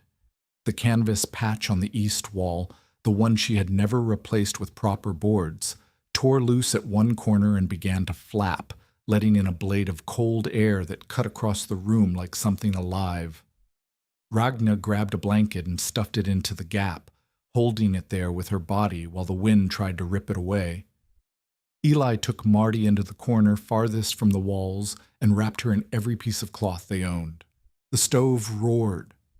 The sandbox ticked and pinged as the metal expanded with the heat. Outside, the world had disappeared. Nothing visible through the frosted window except white, white, white. A moving wall of snow that buried the light and left only sound. She burned through wood. She had no choice. The fire had to stay hot, had to charge the sandbox with as much heat as the iron could hold. If the box was going to keep them alive through the night, it needed to be saturated with heat before she let the fire die. At 6 o'clock, the wind shifted. The canvas patch tore free entirely, and for one horrible moment, the cabin was open to the storm. Snow drove through the gap, coating the floor, the blankets, Ragna's hair. The temperature inside dropped 10 degrees in seconds. She screamed at Eli to get the hammer. She screamed at Marte to stay down. She fought the canvas back into place, driving nails through it with hands that could barely grip the hammer, feeling the cold bite into her fingers like teeth. The patch held. Barely. At 8 o'clock, Marte started shivering. Not the ordinary shivers of a cold child. Deep, convulsive shivers that shook her whole body and made her teeth chatter so hard Ragna could hear them across the room. Her skin, when Ragna touched her forehead, was hot. Fever. The child had a fever, and the cabin was 20 degrees colder than it should have been, and the wood was running low. Ragna made a decision. She wrapped Marte in every blanket they had and laid her against the sandbox, pressing the child's back to the warm iron. She told Eli to lie beside his sister, to hold her, to keep her warm. Then she fed the stove one last time, pushing the fire as hot as she dared, and watched the sandbox absorb the heat. At 9 o'clock, she let the fire die. If you are still with us, if you need to know what happens next, hit subscribe now, because the next 8 hours determined whether Ragna Moen's children lived or died. The silence was the strangest part. When the fire died, the roar of the flames stopped. The wind still screamed outside, but inside the cabin, there was a pocket of quiet that felt almost holy. Ragna sat against the wall, watching the sandbox, watching her children pressed against its warm surface, waiting. The stove body cooled first. Within an hour, it was cold to the touch, the cast iron giving up its heat to the freezing air. The pipe above the sandbox cooled next, the red glow fading to black, the metal ticking as it contracted. But the sandbox stayed warm. Ragna could feel it from across the room, a gentle radiation that pushed back against the cold seeping through the walls. Not hot, not even very warm, but present, persistent. A heat that had been stored through the day and was now bleeding back out, slowly, steadily, the way her father had said the quarry wall bled heat through the long afternoons of her childhood. Outside, the wind did not stop. At 11 o'clock, someone pounded on the door. Ragna nearly did not hear it over the storm, but there it was, 3 heavy blows, barely audible through the howling wind. She opened the door crack, and a figure fell through into the cabin. It was Thomas Pike, Hannah's oldest son. 16 years old, frost on his eyebrows, his fingers so cold they could not grip the edge of his coat. "The Hendricks boy," he gasped. "He went out to the barn 3 hours ago. We cannot find him." Ragna looked at her children, pressed against the sandbox, breathing evenly. She looked at the young man on her floor, shaking with cold. She looked at the door, rattling in its frame as the wind tried to tear it open. Where was he last seen? The barn. We thought he made it back. But the house is empty. The Hendricks house. Thomas was crying now, the tears freezing on his cheeks. "My mother sent me to ask for help. We need lanterns. We need hands. We need..." You need to get warm first. She pulled him to the sandbox and pressed his hands against the iron. He gasped, not from cold, but from the unexpected warmth. His eyes went wide. What is this? Something I built, something that holds heat. She wrapped a blanket around his shoulders. Stay here. Watch my children. Do not let them leave that spot. But the Hendricks boy. I will help find him, but you cannot help anyone if you freeze to death on my floor. She pulled on her coat, her gloves, her scarf. She wrapped a rag around her face, leaving only her eyes exposed. She took the lantern from the hook by the door and lit it with a coal from the stove. Then she went out into the storm. The world had become a thing without edges. Snow drove horizontally past Ragnar's face, so thick she could not see her own hand when she extended it in front of her. The wind pushed her sideways, then forward, then back, a malicious force that seemed to know exactly how to knock her off balance. The temperature was 40 below, maybe colder, cold enough that the moisture in her breath froze instantly on her scarf, cold enough that her eyelashes stuck together when she blinked. She found the pike cabin by following the fence posts. Each post was a landmark, a moment of certainty in a world that had become nothing but white chaos. Post to post, hand over hand, counting steps between them so she would not lose track of where she was. Hannah was at her door when Ragnar arrived, a lantern in her hand, her face aged 10 years by fear. Thomas made it to you? He is at my cabin, warming up. The Hendricks boy. I know. Where's the barn? Hannah pointed into the white nothing. Ragnar could see nothing but snow, but she memorized the direction, fixed it in her mind, and started walking. She found him 30 yards from the barn door. He was curled into a ball in a drift that had piled against the fence, his body already half buried by the driving snow.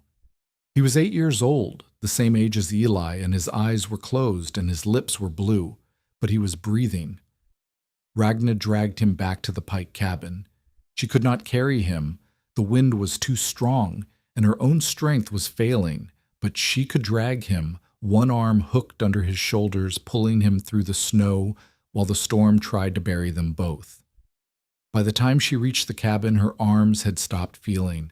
Hannah took the boy and began working on him immediately, rubbing his hands, his feet, pressing him against the warmth of her body.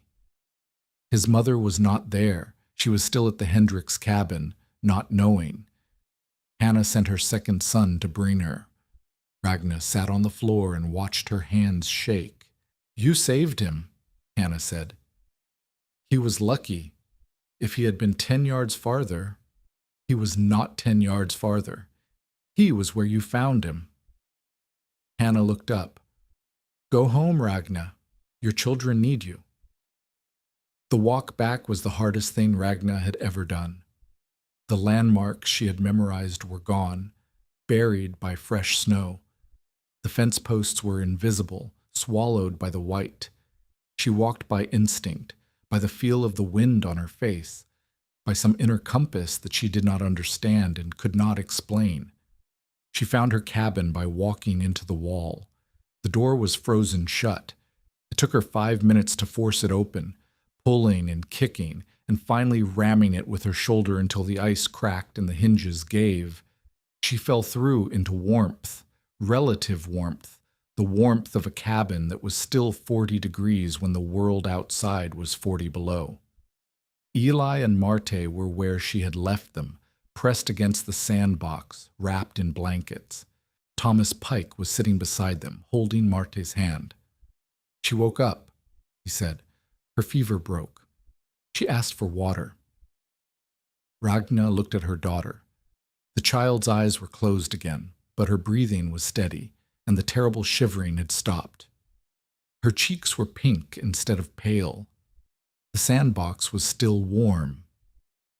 10 hours after the fire had died, 12 hours after the storm had begun, the iron chest was still radiating heat into the frozen room. Ragnar put her hand on its surface, and felt the warmth seep into her frozen fingers. She sat down on the floor beside her children and began to cry. The storm lasted 2 more days. On the 3rd morning, the wind stopped and Ragna opened her door to a world transformed. The snow was drifted higher than her head in places, sculpted by the wind into shapes that looked almost intentional. The sky was the impossible blue of a Dakota winter, clear and cold and so bright it hurt to look at. The temperature was 22 below zero, but her children were alive. Her cabin was standing. Her sandbox had held heat through the 3 longest nights of her life, giving back what it had stored, bleeding warmth into the room hour after hour while the fire lay cold and the storm raged outside. She walked to Hannah Pike's cabin that afternoon, breaking trail through drifts that reached her waist. The Pike family was alive. The Hendricks boy was alive, though his fingers would be scarred by frostbite for the rest of his life. Others were not so fortunate. A family 4 miles north had frozen in their cabin when their woodpile ran out on the 2nd night. A hired man on the railroad had walked 200 yards from the station house to check on the livestock and had not been found until the snow melted in March. A teacher in a schoolhouse 20 miles west had kept her students alive by burning desks and chairs and books until help arrived. But 2 of the youngest children had developed frostbite so severe that they lost toes. The children's blizzard, they would call it later. The school children's storm, because so many of the dead and injured had been children, caught outside in the warm afternoon, not knowing that the wall on the horizon was death coming south. Ragna did not call it anything.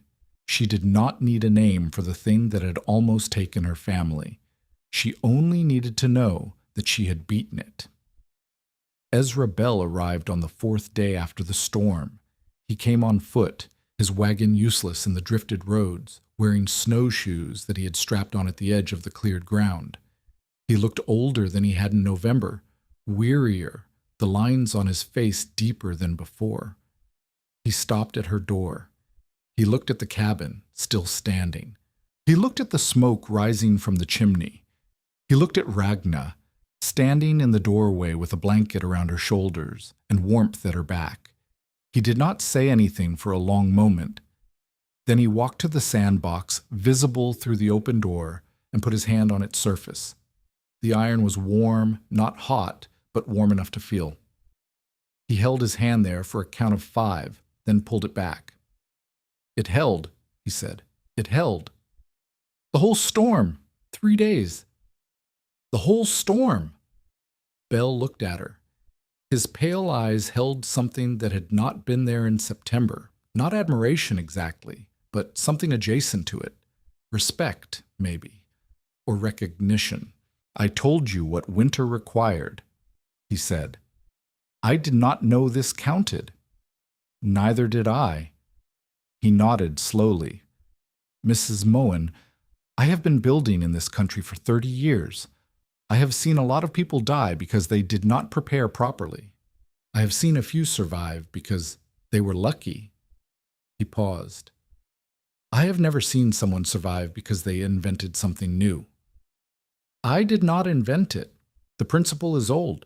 I just found a way to use it." "That is the same thing." He pulled on his gloves.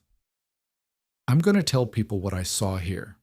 I'm going to tell them the truth, that your contraption held heat through the worst storm in 10 years, and that your children slept through the night while others burned their furniture to stay alive." He turned to go, then stopped. "You prove me wrong. I do not mind admitting that." He walked away through the snow, his snowshoes leaving tracks that the wind would erase by nightfall.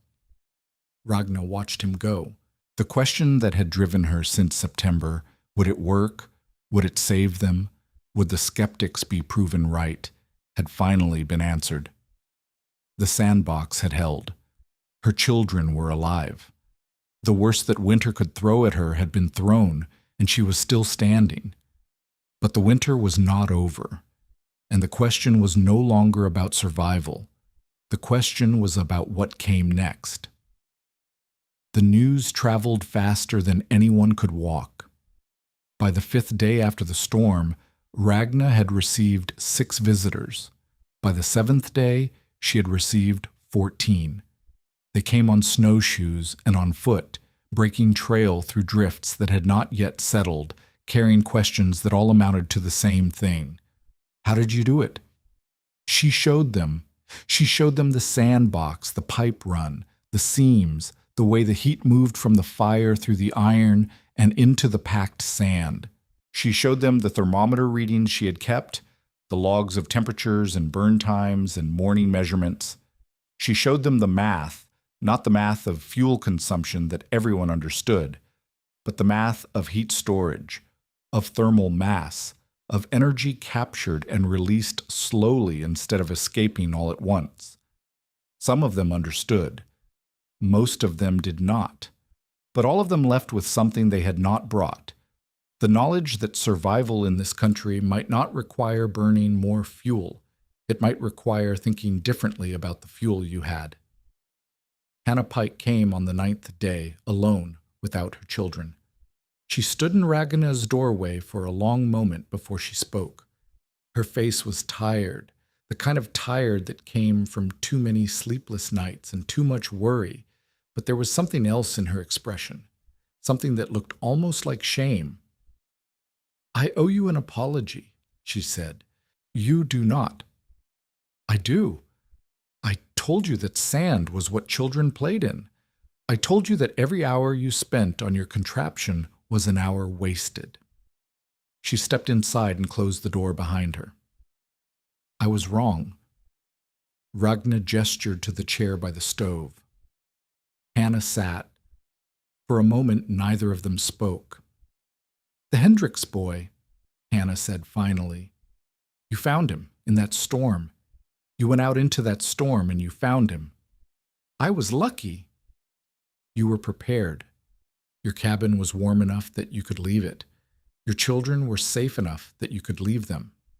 If your cabin had been like mine, if you had been feeding the fire every 2 hours just to keep from freezing, you could not have gone. You would have had to choose between your children and his." Ragna said nothing. It was true. "Show me how it works," Hannah said. "Not the theory, the practice. Show me what I would need to do to build one." The teaching took 3 days. Ragna walked Hannah through every step. She showed her how to assess a stove's draft, how to calculate the pipe run that would transfer heat without choking the flow. She showed her how to test sand for moisture, how to dry it properly, how to pack it tight enough to hold heat but loose enough to allow expansion. She showed her the seams, the rivets, the cook mud that sealed the joints. Hannah asked questions constantly. Not skeptical questions, practical questions. How much does the iron cost? Where do you get sheet metal in winter? How long does the cook mud take to cure? What happens if the sand is still damp when you light the first fire? By the 3rd day, Hannah had filled a notebook with sketches and measurements and notes in her cramped handwriting. "I cannot build this myself," she said. "I do not have the tools or the skill." "No one does, alone. Kittleson helped me." "Kittleson is," Hannah stopped. "Have you seen him? Since the storm?" Ragna shook her head. She had been meaning to visit. She had been meaning to for days. But the visitors kept coming, and the questions kept coming, and there was never enough time. "I will go tomorrow," she said. "Go today. I will watch the children." She found him in bed. The forge was cold, colder than she had ever seen it, the coals dead and gray, the tools hanging untouched on their pegs. The door to the sod house was unlocked. Inside, the air smelled of something Ragna did not want to name. Kittleson was lying on his back, his hands folded across his chest, his eyes open and staring at the ceiling. His face was peaceful. His lips were blue. He had been dead for at least 2 days. Ragna stood in the doorway and looked at him. She had known this was coming. She had seen it in his cough, in his shaking hands, in the way he wrapped himself in blankets even when the forge was hot. She had known, and she had not come. She had been too busy teaching others what he had taught her. They buried him on a hill overlooking the creek where Ragna had gathered her sand. The ground was frozen too hard to dig, so they piled stones instead, building a cairn that would keep the animals away until spring. Eli helped carry the smaller stones. Marte placed a piece of twisted cottonwood on top, the same wood that Kittleson had dismissed as worthless, the same wood that Ragna had dragged across the prairie in those first desperate weeks. Hannah Pike came. Ezra Bell came. A few others came who had known Kittleson from the old days, before his lungs went bad, when he was still the best smith in the county. No one spoke. There was nothing to say that the stones did not say better. Afterward, Ragna walked back to the sod house alone. She stood in the forge, looking at the tools that hung from their pegs, the anvil that was still bolted to the stump where Kittleson had worked, the bucket of coal that would never be lit again. She took the tongs. She took the small hammer. She took the tin snips that he had used to cut the first sheets of iron for her sandbox. She left the rest. Walking home, she thought about what he had said on Christmas Eve.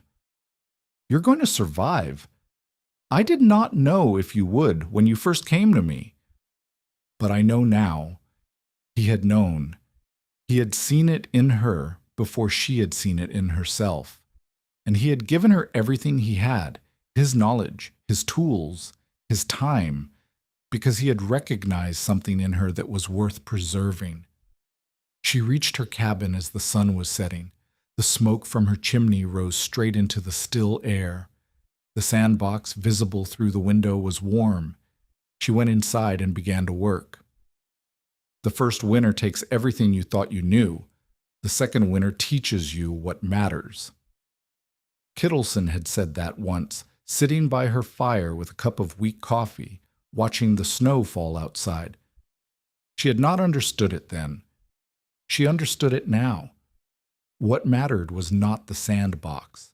What mattered was the knowledge that had built it, knowledge that could be taught, could be shared, could spread from one cabin to another until the whole county was warmer than it had been before. Kittleson had given her that knowledge. Now it was hers to give away. The visitors kept coming. February brought a school teacher from Iroquois who had heard about the Moen widow's contraption and wanted to see if it could be adapted for a schoolhouse. March brought a minister who wondered if the same principle could keep a church warm during Sunday services without requiring someone to stoke the fire every hour.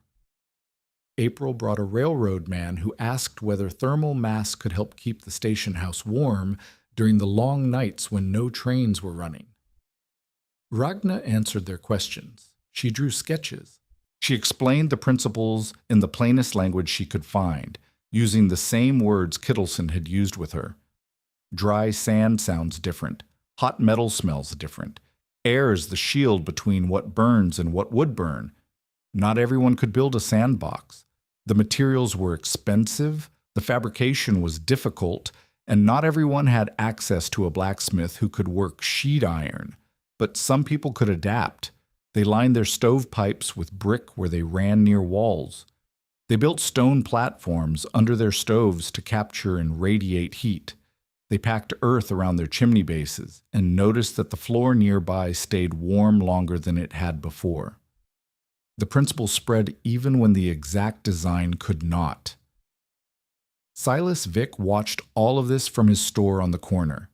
He did not like what he saw. The widow Moen had become something she was not supposed to become. In September, she had been a joke, a desperate woman with a cracked stove and a crazy idea, good for a laugh and a shaking head. Now she was an authority. People listened to her. People came to her for advice. People mentioned her name in conversations where his name used to be mentioned, and they mentioned it with respect. He had built his business on selling people what they needed to survive the winter: fuel oil, stovepipe, wood when they ran short, coal when they could afford it, credit when they could not afford anything else. He had built his business on the simple fact that winter was hard and people were desperate, and desperate people paid whatever price was asked. Now someone was teaching them to be less desperate. He did not confront Ragna directly. That would have been too obvious, too crude. Instead, he worked around the edges. He told customers that the sandbox was dangerous, that the heat could crack the iron and start a fire, that the seams could fail and fill a cabin with smoke. He suggested that the whole thing was a trick, a scheme by someone who wanted to sell something, though what exactly she was selling he could not say. Some people believed him, the nervous ones, the cautious ones, the ones who had always done things the way they had always been done. They nodded when he spoke and went home to their drafty cabins and their inefficient stoves and their dependence on his fuel, but more and more did not. By late March, Silas Vick had noticed a pattern. The people who came to his store were buying less stovepipe, less fuel oil, fewer supplies for the desperate late winter scramble that had always been his most profitable season. They were still buying. Winter was not optional, but they were buying less. And when he asked them why, they mentioned the Moen widow's name. He began to hate that name. The secondary crisis came in early April. A cold snap hit after 3 weeks of warming weather, catching everyone off guard. The temperature dropped from 50 degrees to 10 degrees in a single night, and the wind came with it, driving snow sideways through streets that had begun to turn muddy with spring melt. The church in De Smet had been holding services without a fire for the past 2 weeks. The minister had let the wood supply run low, confident that the worst of winter was past. Now the building was cold, the congregation was scared, and there was nowhere else large enough to shelter everyone who needed shelter. Hannah Pike's boy Thomas brought the news at noon. "They need help," he said. "The minister says the church will freeze tonight if someone does not do something. He heard about what you did, what you built. He wants to know if you can do it again." Ragna looked at her children. Eli was 9 years old, nearly 10, and he had been helping her with the forge work for weeks, learning to shape iron the way Kittelson had taught her. Marte was 5, too young to help, but old enough to stay with Hannah if Ragna had to leave. "How much wood does the church have?" "Almost none. That is the problem." "How much time?" "The cold hits tonight, maybe 12 hours, maybe less." 12 hours. To build something that would keep a building 4 times the size of her cabin warm through a night with almost no fuel. It was impossible. Kittelson would have said so. He would have said that the principle was sound, but the scale was wrong, that there was not enough time to build a proper thermal mass, that trying to help would only lead to failure and blame. But Kittelson was dead, and the people in that church were not. "Tell the minister I'm coming," she said. "And tell him to find every brick, every stone, every piece of iron he can lay his hands on. We are not building a sandbox. We are building a wall." The church stove was ancient, a cast iron behemoth that dated from the building's construction 20 years earlier. It burned wood with the efficiency of a bonfire and radiated heat with the reach of a candle. In summer, no one cared. In winter, the congregation sat wrapped in coats and blankets and thanked God for the warmth of their own bodies. Ragna walked around the stove 3 times, measuring with her eyes, calculating in her head.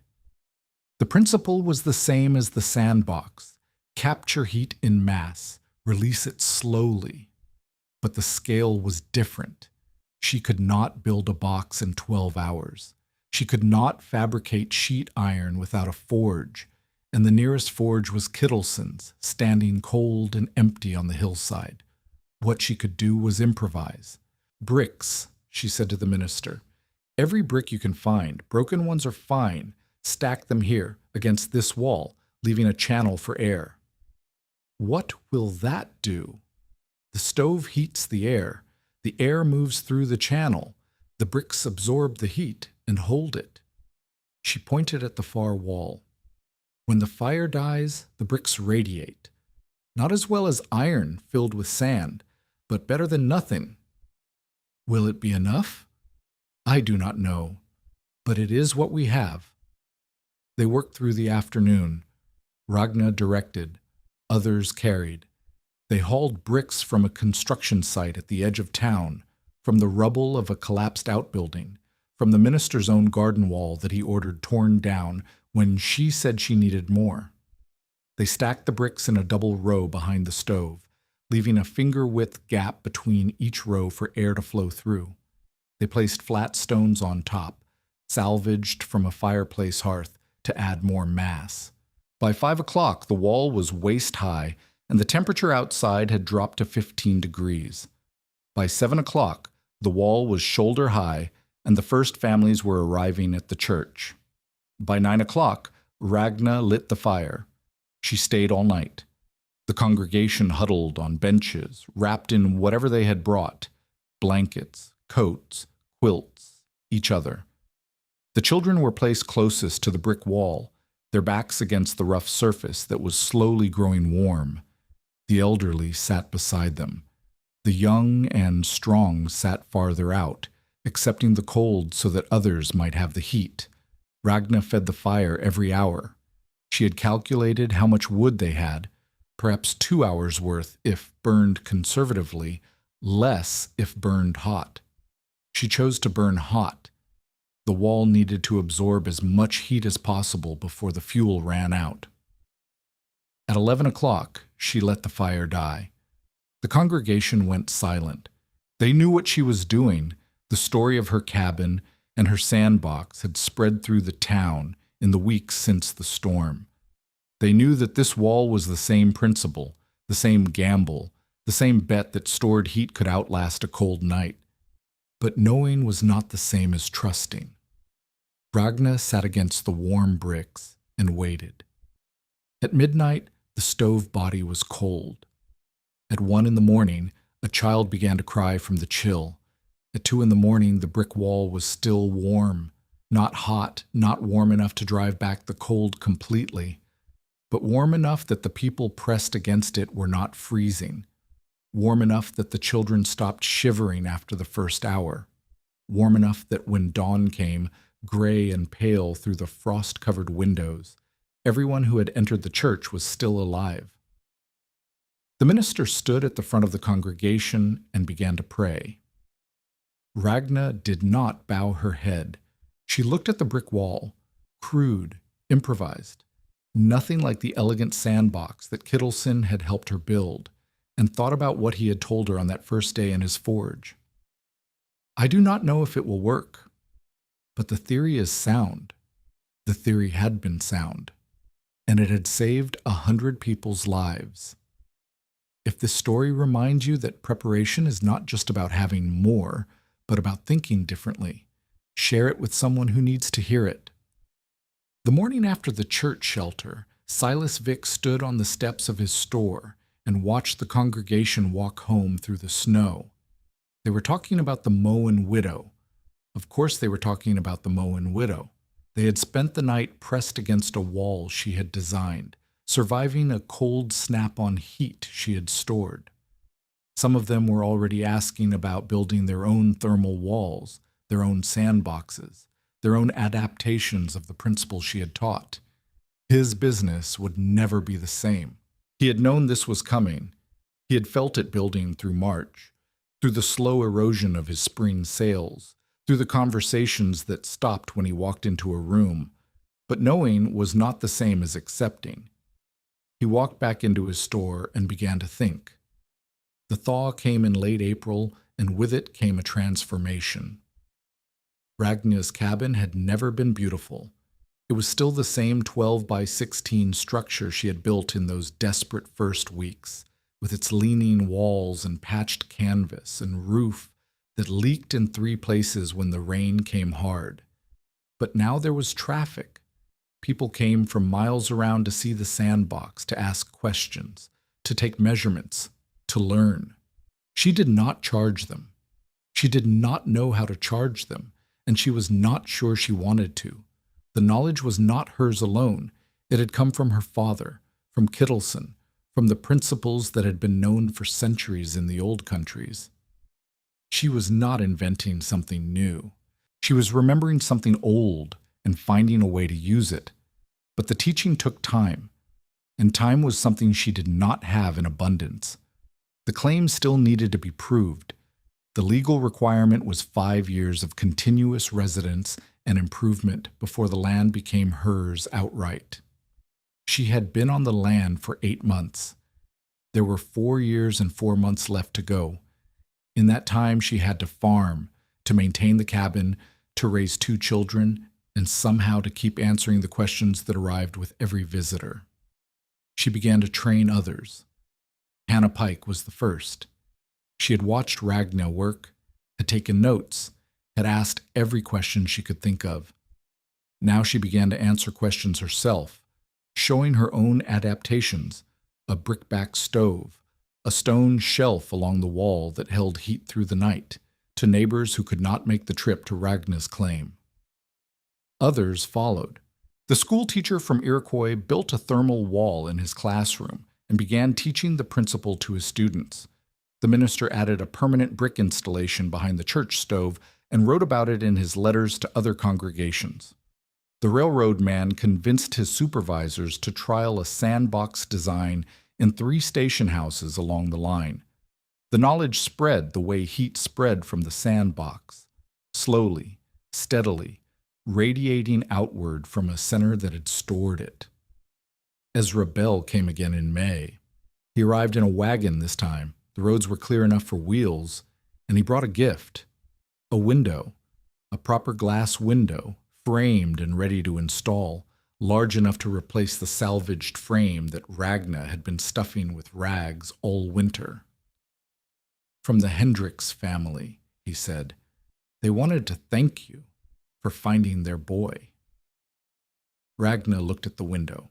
It was beautiful, clear glass, no bubbles or ripples, the kind of window that belonged in a proper house, not a claim shanty held together with determination and cook mud. "I cannot accept this." "You can. You will." Bell climbed down from the wagon and began to unload. "I told them you would say no. They said to tell you that a life is worth more than a window, and that if you refuse, they will leave it on your doorstep and drive away." Ragna looked at the window for a long moment. Then she laughed, the first real laugh she had felt in months. "Help me install it," she said. They worked through the afternoon, cutting away the old frame, fitting the new one, sealing the edges against the weather. Eli helped where he could. Marte watched from the doorway, fascinated by the way the glass caught the sunlight and threw it across the floor. When they were finished, Bell stood back and looked at the cabin. The new window gleamed. The walls still leaned. The roof still sagged. But there was something different now, a sense that this place was becoming permanent, that it would endure. "You proved me wrong twice," Bell said. "Twice?" "The first time was a storm. I said your sandbox would not work, and it did." He paused. "The second time was this spring. I thought you would leave. I thought the winter would break you, and you would go back east like all the others. But here you are, still building, still teaching, still improving. I have nowhere else to go. That is not why you stay." He pulled on his gloves. "You stay because this is your land now, your children's land, your place in the world." He climbed back onto his wagon. "Mrs. Moen, I have been wrong about a lot of things in my life. I'm glad I was wrong about you." He drove away. Ragna stood in the doorway of her cabin and watched him go. The new window caught the late afternoon sun, and for a moment the whole room was filled with light. Jonas Kittleson's forge stood empty for 3 months after his death. No one claimed it. He had no family, no heirs, no one to inherit the tools and the iron and the coal that remained. The sod house began to sag without maintenance. The lean-to roof developed a leak. Animals began to nest in the corners.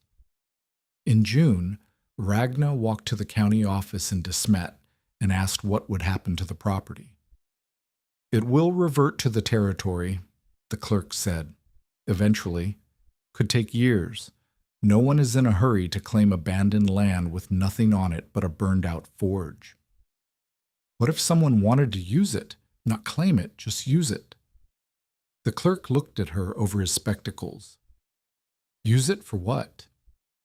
"Teaching.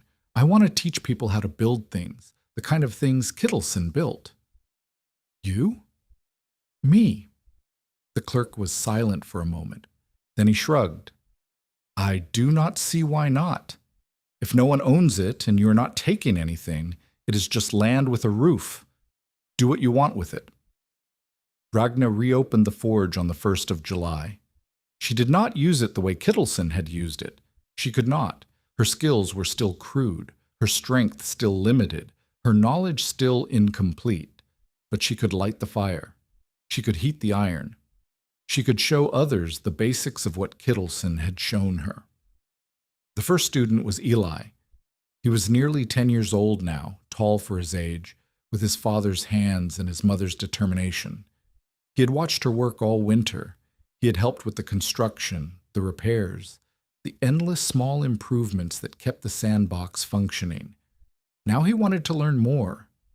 Ragna handed him the tongs and showed him how to hold them. She demonstrated the grip, the angle, the way to pull the iron from the fire at the right moment. She watched him try, fail, try again. "The iron does not care if you are scared," she said. "It only cares if you are careful." "I am not scared." "Good. Then you are ready to learn." Other students followed. Farm boys who wanted to make their own repairs. Young men who saw an opportunity to learn a trade without traveling to Sioux Falls. A woman from the Pike family, Hannah's niece, who had watched Ragna work and decided she wanted to learn the same skills. The forge became a school. Not a formal school. Ragna had no credentials, no certification, no authority except the authority of someone who had survived and could teach others to do the same. But people came. They learned.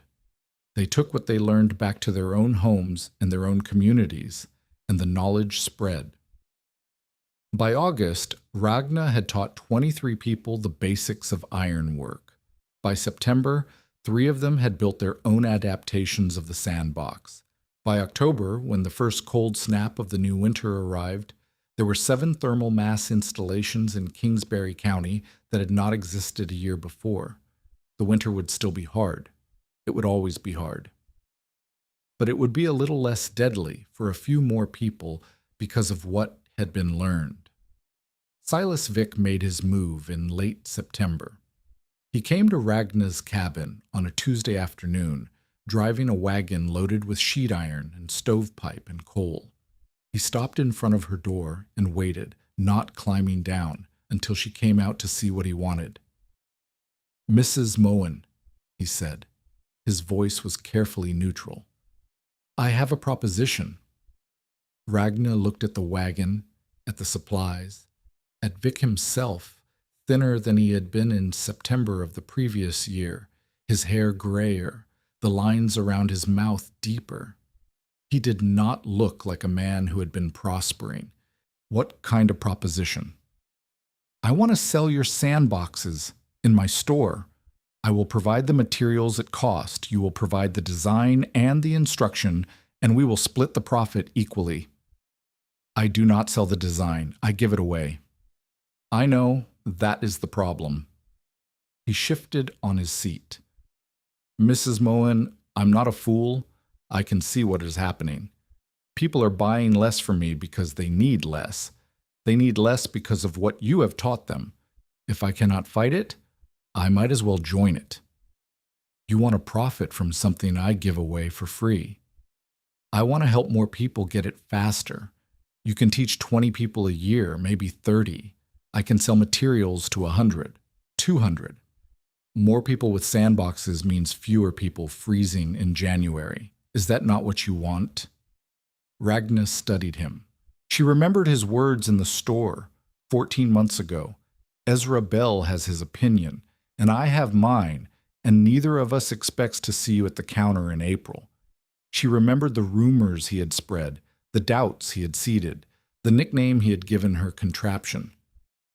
"You called it a coffin," she said. "I was wrong. You told people I would be dead by February." "I was wrong about that, too." He met her eyes.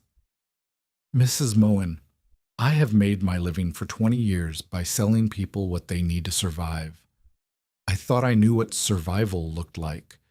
You showed me I was wrong. I'm not asking you to forgive me. I'm asking you to let me help." The wind picked up, stirring the grass around the cabin. In the distance, a line of clouds was building on the horizon, the first weather of autumn moving in from the northwest.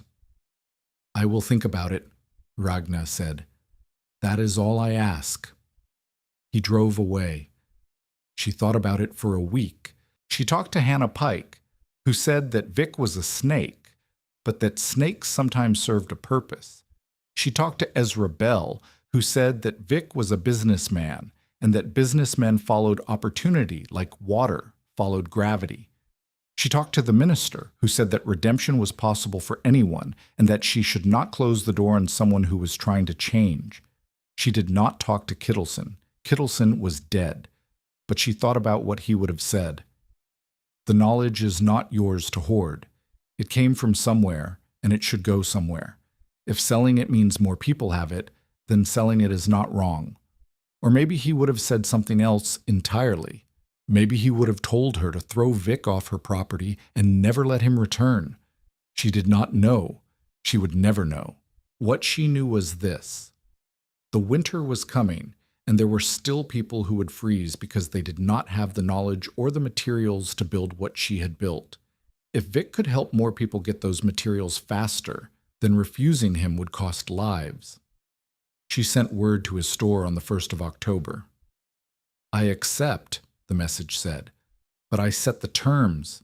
The materials are sold at fair prices, not inflated ones. The instructions are included free, and my name is on nothing. This is not the Moen method. This is just a way to stay warm." Vic agreed to all of it. The sandboxes went on sale in his store the following week. The second winter was different from the first. Ragna still burned wood. She still fed the fire. She still watched the sandbox and maintained the seams and tracked the temperatures inside her cabin. But she did all of this with the knowledge that she had already survived the worst, that she had already proven the principle, that the desperate uncertainty of the first winter had been replaced by something closer to confidence. The cold came, as it always came. The wind came, as it always came. But Ragna was ready for it. Her cabin was tighter than it had been, the new window sealed properly. The walls had been chinked and chinked again until the drafts were memories. The sandbox sat against the wall, familiar now, trusted now, a machine that she understood as well as she understood her own hands. When the first bad cold snap hit in December, 30 below for 3 days, she burned her fuel steadily, charged the sandbox fully, and slept through the nights without waking. The children grew. Eli was learning metalwork at the forge, his skills improving week by week. Marte was reading now, sounding out words from the Bible by lamplight, asking questions about everything she saw. The claim was being proved. The improvements were accumulating. The residence requirement was being met day by day, winter by winter, and all around her the county was changing. By January of 1889, there were 37 thermal mass installations in Kingsbury County. 17 of them were full sandboxes, built according to Ragna's design with materials from Vic's store. The others were adaptations, brick walls, stone shelves, earth-packed hearths, designed by the people who had learned the principle and found their own ways to apply it. The railroad man had installed sandboxes in 12 station houses along the line. The minister had written to 19 other congregations sharing the design and the principle. The school teacher in Iroquois had published a pamphlet, a simple, hand-copied set of instructions, and sent it to 3 newspapers in Sioux Falls. The knowledge was spreading faster than Ragna could have spread it alone, and it was spreading because she had let go of it, had given it away, had refused to claim ownership of something that belonged to everyone. Kittleson would have understood. On the anniversary of the blizzard, January 12, 1889, Ragna walked to the cairn where Jonas Kittleson was buried. The snow was deep, but the path was familiar. She had walked it many times since his death, sometimes with the children, sometimes alone. The cairn was undisturbed, the stones still piled where they had been placed, the piece of twisted cottonwood still sitting on top. She did not speak. There was nothing to say that the stones did not say better. But she thought about him.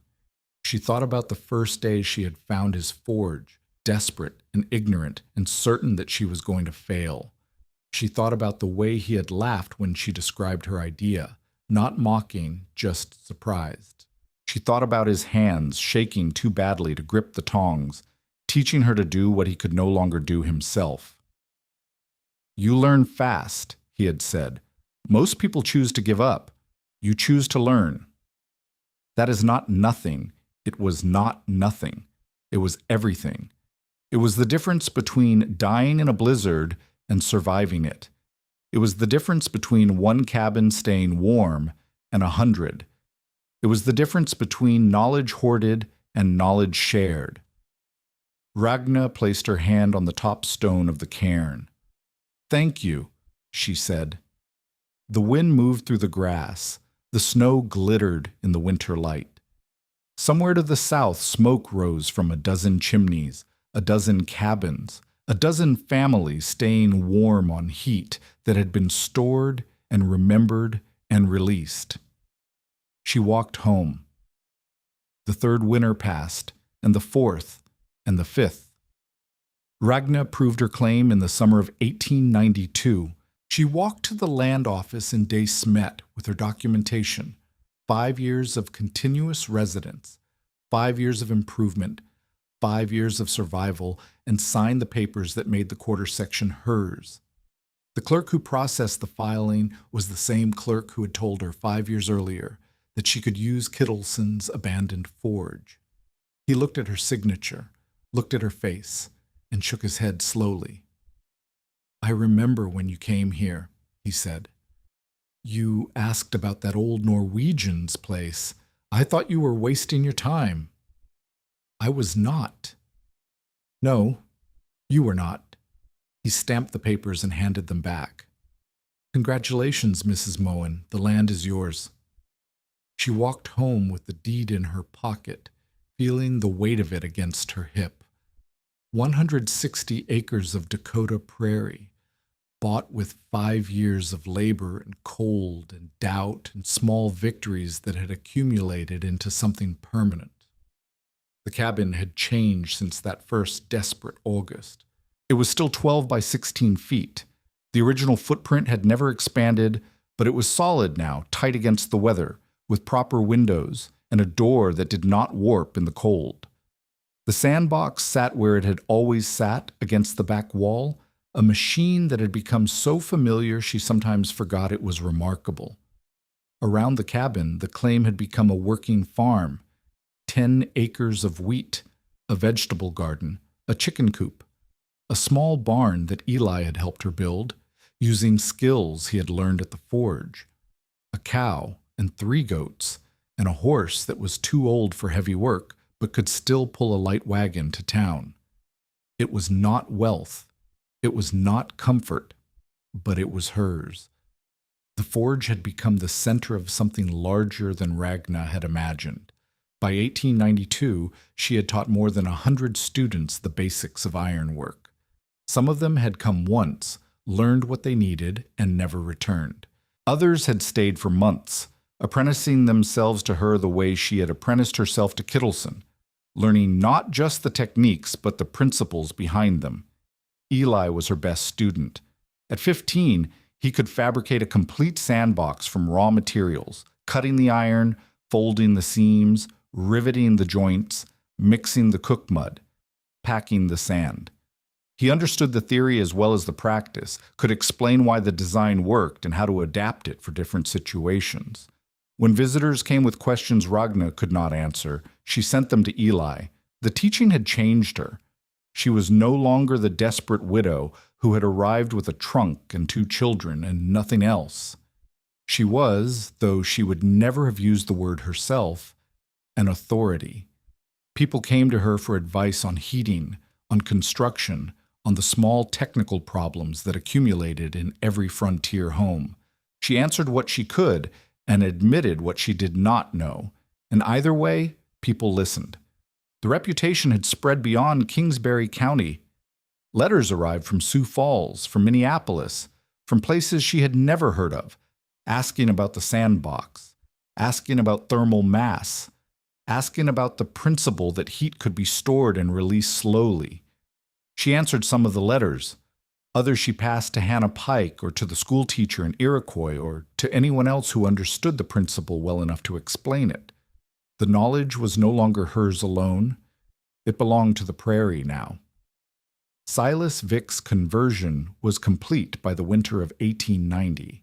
It happened not in a single moment, but in a series of small surrenders, each one stripping away another layer of his resistance. First, he accepted that the sandboxes were selling. Then he accepted that they were working.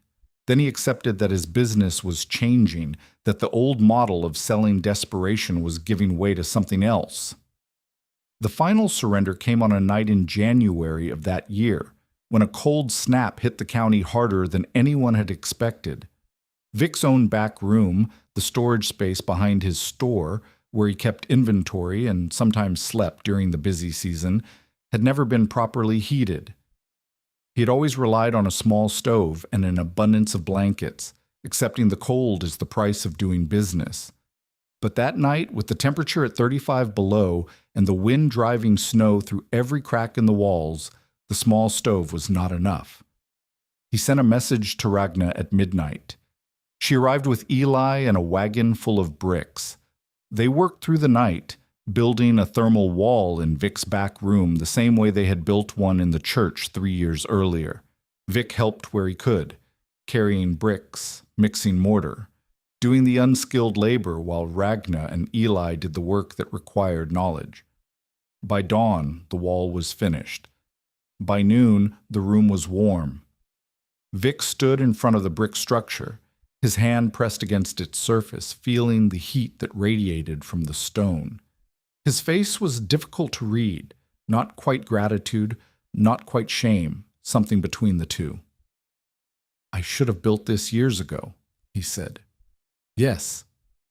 "I was stubborn." "Yes." He turned to look at her. "Mrs. Moen, I have not treated you well. I spoke against you when you were starting. I spread doubt when I should have spread knowledge. I do not expect you to forgive me, and I am not asking for it. But I want you to know that I understand now what I did not understand then." Ragnar looked at him for a long moment. She remembered his words in the store 6 years earlier, the contempt, the dismissal, the casual cruelty of a man who had already decided she would fail. She remembered the rumors he had spread, the nickname he had given her contraption, the way he had tried to profit from her difficulty. She also remembered what the minister had said about redemption, and what Hannah Pike had said about snakes serving a purpose, and what Kittleson might have said if he had been alive to say it. "Forgiveness is not mine to give or withhold," she said. "What matters is what you do next." "What I do next?" "You have a store. You have customers. You have the ability to reach people I cannot reach." She gestured at the brick wall. "This is not complicated. Anyone can learn it. Anyone can build it. But not everyone knows it exists. You can change that." Vick was silent for a long moment. Then he nodded. "I can," he said. "I will." He kept his word. By the winter of 1892, Vick's store had become as much a source of information as a source of supplies. He kept pamphlets on the counter, the school teacher's original design, updated and expanded, and handed them to every customer who bought fuel or stovepipe or anything related to heating. He demonstrated the brick wall in his back room to anyone who asked. He directed people to Ragnar's forge when they needed more help than he could provide. He did not do it out of kindness. He did it because it was good business. The pamphlets brought customers into his store. The demonstrations built trust. The referrals to Ragnar created a network of connections that benefited everyone involved. But the effect was the same regardless of the motive. More people learned. More people built. More people survived the winters that would have killed them a decade earlier. By 1892, there were more than 200 thermal mass installations in Kingsbury County and the surrounding areas. Some were sandboxes built according to Ragnar's original design. Some were brick walls like the one in the church and the one in Vic's back room. Some were adaptations, stone shelves, earth-packed hearths, improvised structures that captured the principle even if they did not follow the exact method. The county had changed. Not completely. Winter was still hard, still deadly for those who were unprepared or unlucky. But the margin between survival and death had widened. The desperate scramble for fuel that had defined every autumn was a little less desperate. The long nights of waking to feed the fire were a little less common. It was not a revolution. It was something quieter and more durable, a shift in how people thought about heat. The partnership arrived in the spring of 1891. His name was Anders Tveit. He was 34 years old, a carpenter from Minnesota who had come to Dakota Territory to build houses for the wave of settlers that was expected in the early 90s. He was skilled, methodical, and as Ragnar discovered over the course of several conversations, deeply interested in the problem of heating. They met at the forge. He had come to ask about the sandbox, had heard about it from a railroad man who had passed through his town, had traveled 3 days to see it for himself. Ragnar showed him the design, explained the principles, answered his questions with the same patience she showed every visitor. But Anders asked different questions. He asked about thermal conductivity, a term Ragnar did not know but understood once he explained it. He asked about the specific heat capacity of sand versus brick versus stone, about the optimal thickness for a thermal wall, about the relationship between surface area and radiation rate. He had read books on the subject, had studied the masonry heaters of Scandinavia, had corresponded with engineers in Chicago about heat transfer. He knew things Ragnar did not know, and Ragnar knew things he did not know. The combination was unexpectedly productive. "You are wasting heat," he said on his third day at the forge. He was crouched beside a sandbox that one of Ragnar's students had built, measuring something with a tool she did not recognize. "How?" "The top surface. It is exposed to the air, which means it radiates heat upward toward the ceiling, where no one benefits from it." He pointed at the flat iron lid. "If you angled this toward the room, or if you added a reflective surface behind it, you could direct more heat where it is needed." Ragnar looked at the sandbox. She had built dozens of them, had refined the design over 5 years, had thought she understood it completely, but she had never considered the angle of the lid. "Show me," she said. Anders stayed for 3 weeks that first spring. He helped Ragnar redesign the sandbox, adding an angled top surface and a thin sheet of polished tin behind it that reflected heat back into the room. He calculated the optimal depth for the sand, deeper than Ragnar had been using, and the optimal length for the pipe run. He built a prototype that, when tested, held heat for 14 hours instead of 10.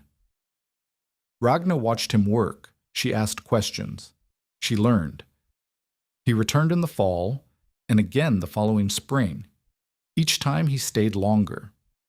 Each time they built something new together, improvements to the basic design, adaptations for different stove types, variations for larger buildings like churches and schoolhouses. By 1892, the visits had become something else. They married in June of that year. It was a small ceremony. Hannah Pike, Ezra Bell, a few neighbors, the minister who had sheltered his congregation in the church that Ragna had helped save. Eli stood beside his mother. Marte held the flowers. Anders moved into the cabin on the claim. It was too small for 4 people, but they made it work. He slept on a cot by the sandbox, the warmest spot in the house, he said, which made it his by right, while the children shared the bed they had always shared. Within a month, they had begun to expand. Anders was a carpenter. Building was what he did. By August, the cabin had a new room, a proper bedroom, framed and finished, with windows that sealed and walls that did not lean. By October, there was a second new room, a workshop where Ragna could teach without having to walk to the forge. The forge itself was still Kittleson's. Ragna had never claimed it, had never filed the paperwork that would make it legally hers. But she had maintained it, improved it, taught in it for 5 years. It was hers in every way that mattered. In the spring of 1893, she finally made it official. The county clerk processed the filing without comment. The land and the forge became hers, and in becoming hers, they became something that could be passed on. The years that followed were not easy. No years on the Dakota prairie were easy, but they were productive. Ragna and Anders refined the thermal mass principle together, publishing their findings in pamphlets that were distributed through Vic's store and through the railroad stations and through the mail order catalogs that had begun to reach even the most remote homesteads. They trained students at the forge, building a network of practitioners who could install and maintain thermal mass systems throughout the territory. Eli grew into a man. He took over the teaching at the forge when Ragna's hands became too stiff for fine work, and he expanded the curriculum to include new techniques, the angled lid, the reflective backing, the deeper sand bed that Anders had pioneered. He married a woman from Iroquois, a former student of the school teacher who had written the original pamphlets, and they had 3 children of their own. Marte grew into a woman. She had no interest in ironwork, no patience for the forge, no desire to continue what her mother had started, but she had her mother's determination and her father's hands, and she became a midwife, traveling the county to help women through the dangerous hours of childbirth. When she delivered babies in winter, she often noticed the thermal mass installations in the homes where she worked, sandboxes, brick walls, stone shelves, and she thought of her mother every time. The cabin grew.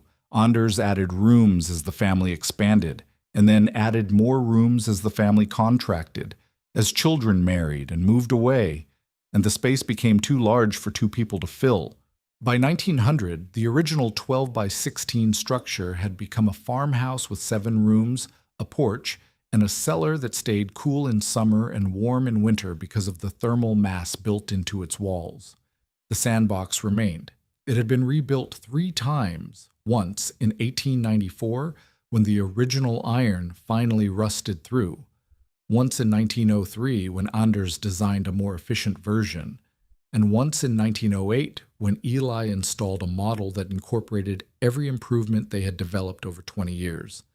But it was always there, against the back wall of the original room, doing what it had always done, storing heat, giving it back, remembering. Anders died in the winter of 1912. It was not dramatic. He was 55 years old, and his heart gave out one morning while he was splitting wood. Ragna found him in the snow, his axe still in his hands, his face peaceful in a way that suggested he had not suffered. She buried him beside Kittleson, on the hill overlooking the creek. The cairn she built was larger than Kittleson's. Anders had been a bigger man, and she had more help, but the principle was the same. Stones piled against the winter, a marker that would endure. Eli came for the funeral, and Marte, and their children. Hannah Pike came, 82 years old and bent with arthritis, but still sharp enough to remember the woman who had taught her about thermal mass 30 years earlier. A crowd came that would have astonished the desperate widow who had arrived in Kingsbury County with a trunk and 2 children and nothing else. Ragna stood at the edge of the cairn and looked at the people who had gathered. She did not speak. There was nothing to say that the stones did not say better. The final years were quiet. Ragna stopped teaching in 1914 when her eyesight became too poor to judge the quality of metalwork. She stopped traveling in 1916 when her legs no longer carried her the distances they once had. She stopped working entirely in 1918 when a fever left her too weak to lift a hammer. But she never stopped thinking about heat. She sat by the sandbox through the long winter evenings, feeling its warmth against her back, listening to the fire crackle and the wind howl outside. She thought about her father and the quarry wall, about Kittleson and his shaking hands, about Anders and his calculations. She thought about the blizzard of 1888, the longest night of her life, the moment when she had let the fire die and waited to learn whether her children would live or die. They had lived, because of the heat she had stored, because of the knowledge she had learned and the machine she had built, and the gamble she had taken when every other option had been exhausted. She thought about the people she had taught, the students at the forge, the visitors who had come from miles away, the letters she had answered from places she had never seen. She thought about the installations that had been built, hundreds of them, maybe thousands by now, each one a small victory against the cold. It had been enough. Not to conquer winter, winter could not be conquered, but to change the terms of the fight, to give people a chance who would not have had one otherwise, to make survival a little more possible for those who came after. That was her legacy, not the farm, not the forge, not the claim she had proved against impossible odds. The legacy was the knowledge itself, passed from hand to hand, generation to generation, spreading outward like heat from a sandbox into the cold. Ragna Moen died on the morning of February the 3rd, 1922. She was 66 years old. She had outlived 2 husbands, buried a mentor and 100 students, taught 1,000 more, and changed the way a territory thought about keeping warm. Her children were at her bedside when she passed. The sandbox was warm against the wall. Her last words were not dramatic. She asked Eli to check the seams on the pipe run because she thought she had heard a hiss the night before. He promised he would. She closed her eyes and did not open them again. They buried her beside Anders and Kittleson, on the hill overlooking the creek. The cairn was the largest of the 3, built by hands that had learned their craft at her forge, using stones hauled from the same places she had hauled them 30 years earlier. The minister spoke. The crowd was large. The wind was cold. When it was over, Eli walked back to the cabin alone. He stood in the doorway of the original room, 12 feet by 16 feet, unchanged since his mother had built it in the desperate summer of 1887, and looked at the sandbox against the back wall. It was still warm. In the years that followed, more than 300 people learned the thermal mass principle directly from students Ragna Moen had taught.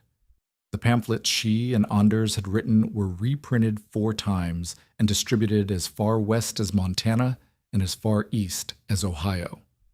By 1930, the principle had become common knowledge across the northern plains, not because anyone remembered where it came from, but because it worked. The original sandbox, rebuilt 3 times but never moved, remained in service until 1941, when Eli's youngest son finally replaced it with a modern furnace. He kept the iron chest in the barn, a relic of a time when heat had been something precious enough to store. His children asked about it once. He told them the story. Ragna Moen proved her claim and raised her children and taught her neighbors and changed the way a county faced the winter. She never left Kingsbury County after she arrived in 1887. She never saw the ocean again after the ship that brought her to America. She never returned to Norway, where her father had shown her a quarry wall that stayed warm after the fire was gone. She lived her whole American life on 160 acres of Dakota prairie in a cabin she built with her own hands, warmed by a machine she invented because she had no other choice.